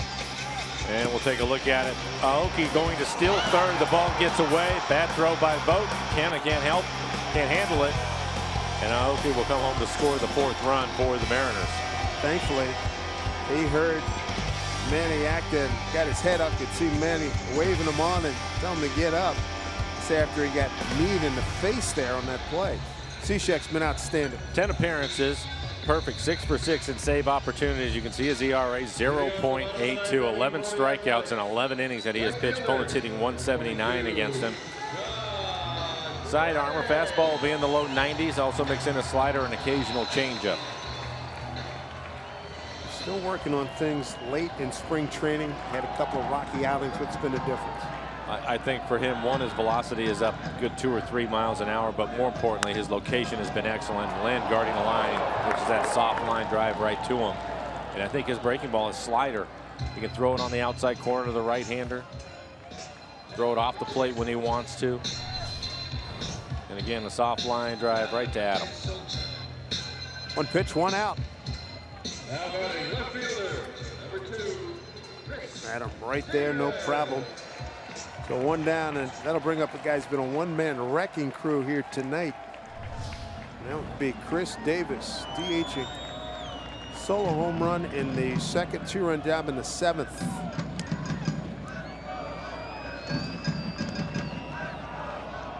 Five of the 6 hits for the Athletics have come from the combo of Davis and Vogt.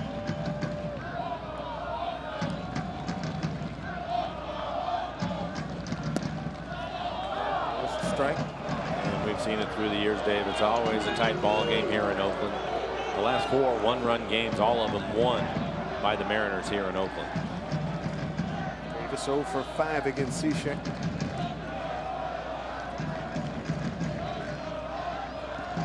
1-1 pitch. Ooh, good looking pitch. Long hold by Iannetta. Didn't miss by much. You can see it on the EQC tracer, just off the outside corner, 92 miles an hour. 2 balls, 1 strike.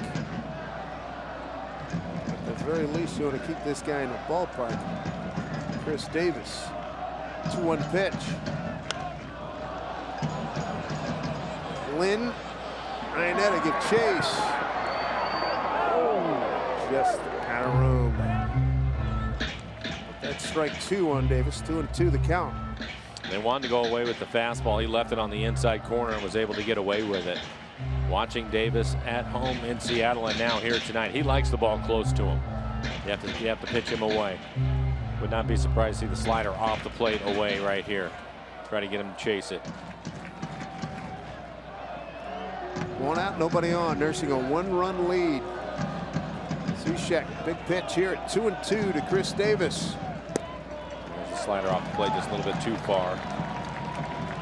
Full count. Stephen Vogt's on deck. He's got 3 hits, a 2-hit night for Davis. This is a big offering right here. Looks like he's going with the slider again. 3-2 pitch from Cishek. Got him! Struck him out, 2 down. Big time pitch, 3-2. Davis expecting the fastball. It's going to be the slider. A little better slider this time, just off the outer edge and down below the knees. It gets him to wave at it. Stephen Vogt 1 for 2 against Cishek.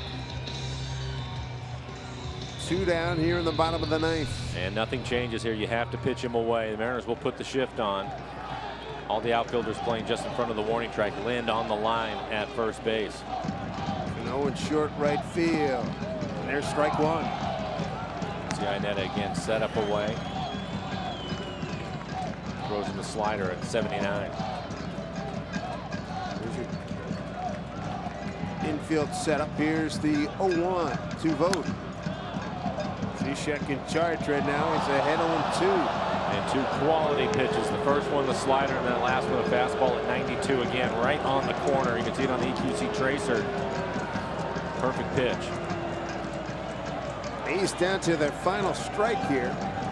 Cishek trying to put an end to it.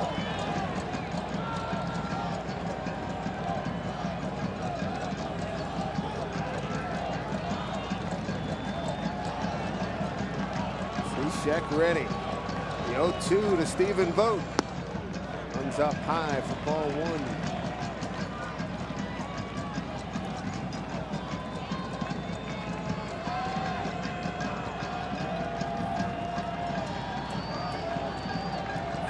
Three Mariner lead, bottom 9, 2 outs, nobody on. A 1-2 pitch to Stephen Vogt. He did go, but it gets away from Iannetta. Throw down the first, and it hit him. He's aboard. Oh boy, that's a tough break. A pinch run for Stephen Vogt. Bring out Tyler Leidendorf. He's going to swing over the top of a slider. You can see Chris set up on the outside corner. He pulls across it. He just can't get to it. I think that'll be a wild pitch.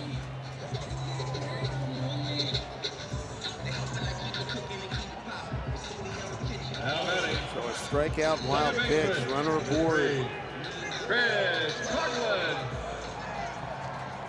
Chris Coughlin will be the hitter.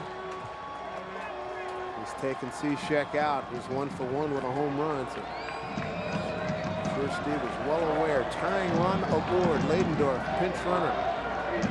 First pitch in there for strike.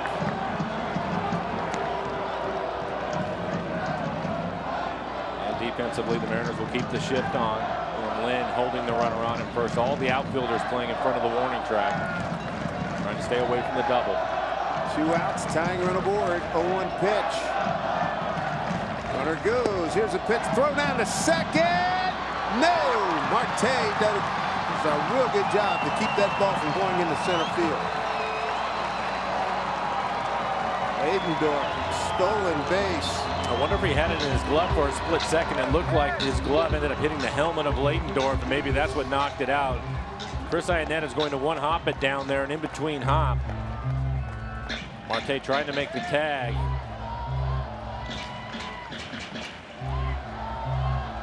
Skips off the grass. No, he never had it. So now, a 1-1 pitch coming to Chris Coughlin, tying run at second. Leidendorf, good speed. Cishek, the pitch. Swings over the top, 1-2.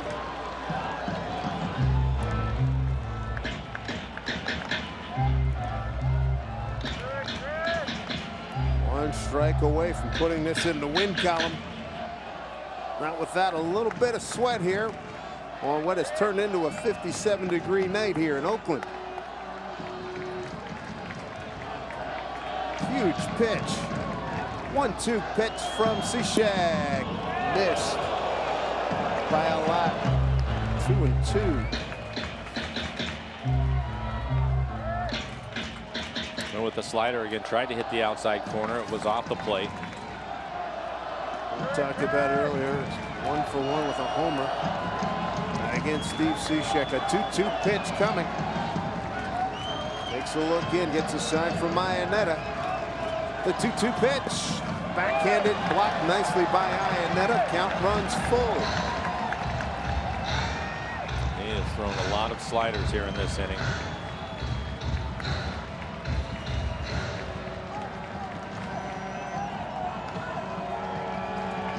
Jed Lowry, the on-deck hitter. Sat out tonight because of calf injury. Well, a lot riding on this 3-2 pitch. Bottom 9, 4-3 Mariners. Pitch from Cishek. Missed. Outside. And the winning runs aboard here in the ninth. Lowry leads the club in RBIs. Robinson Cano, Chris Iannetta making a trip out to the mound. 17 pitches for Cishek, 9 strikes. One of the things we saw in Seattle, Lowry, a couple of different times, Mariners had to shift on. He hit the ball the other way. We'll see how they play it now. It looks like Marte is going to stay on the left side of the infield, favor more towards the middle of the diamond. Lowry, 9 for 32 in his career as a pinch hitter. That's a .281 average. Lowry 0 for 5 against Cishek.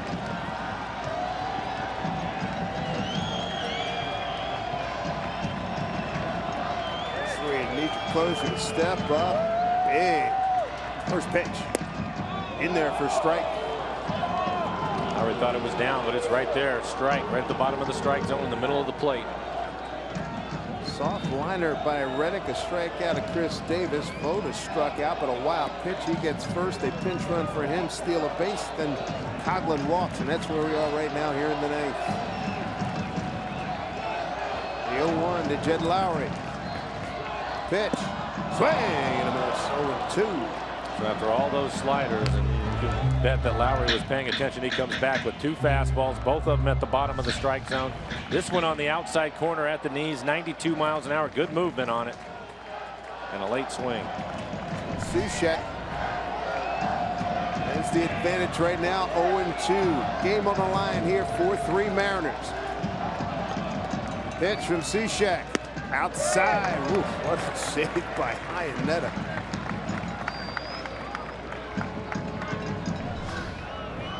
Another fastball. A lot of run to it. 20 pitches, 11 strikes from Cishek. He's 1-2 here to Lowry. Game on the line. Pitch. Check swing.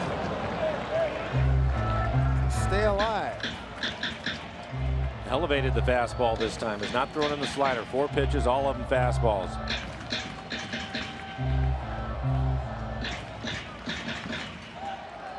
Mariners holding on here. Tying and winning runs are on base. Leidendorf at second. Coughlin at first. Time called.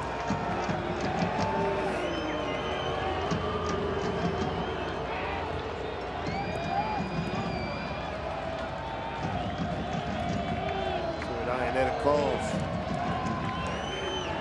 The 1-2 pitch coming from Cishek. Pitch to Lowry. He got him!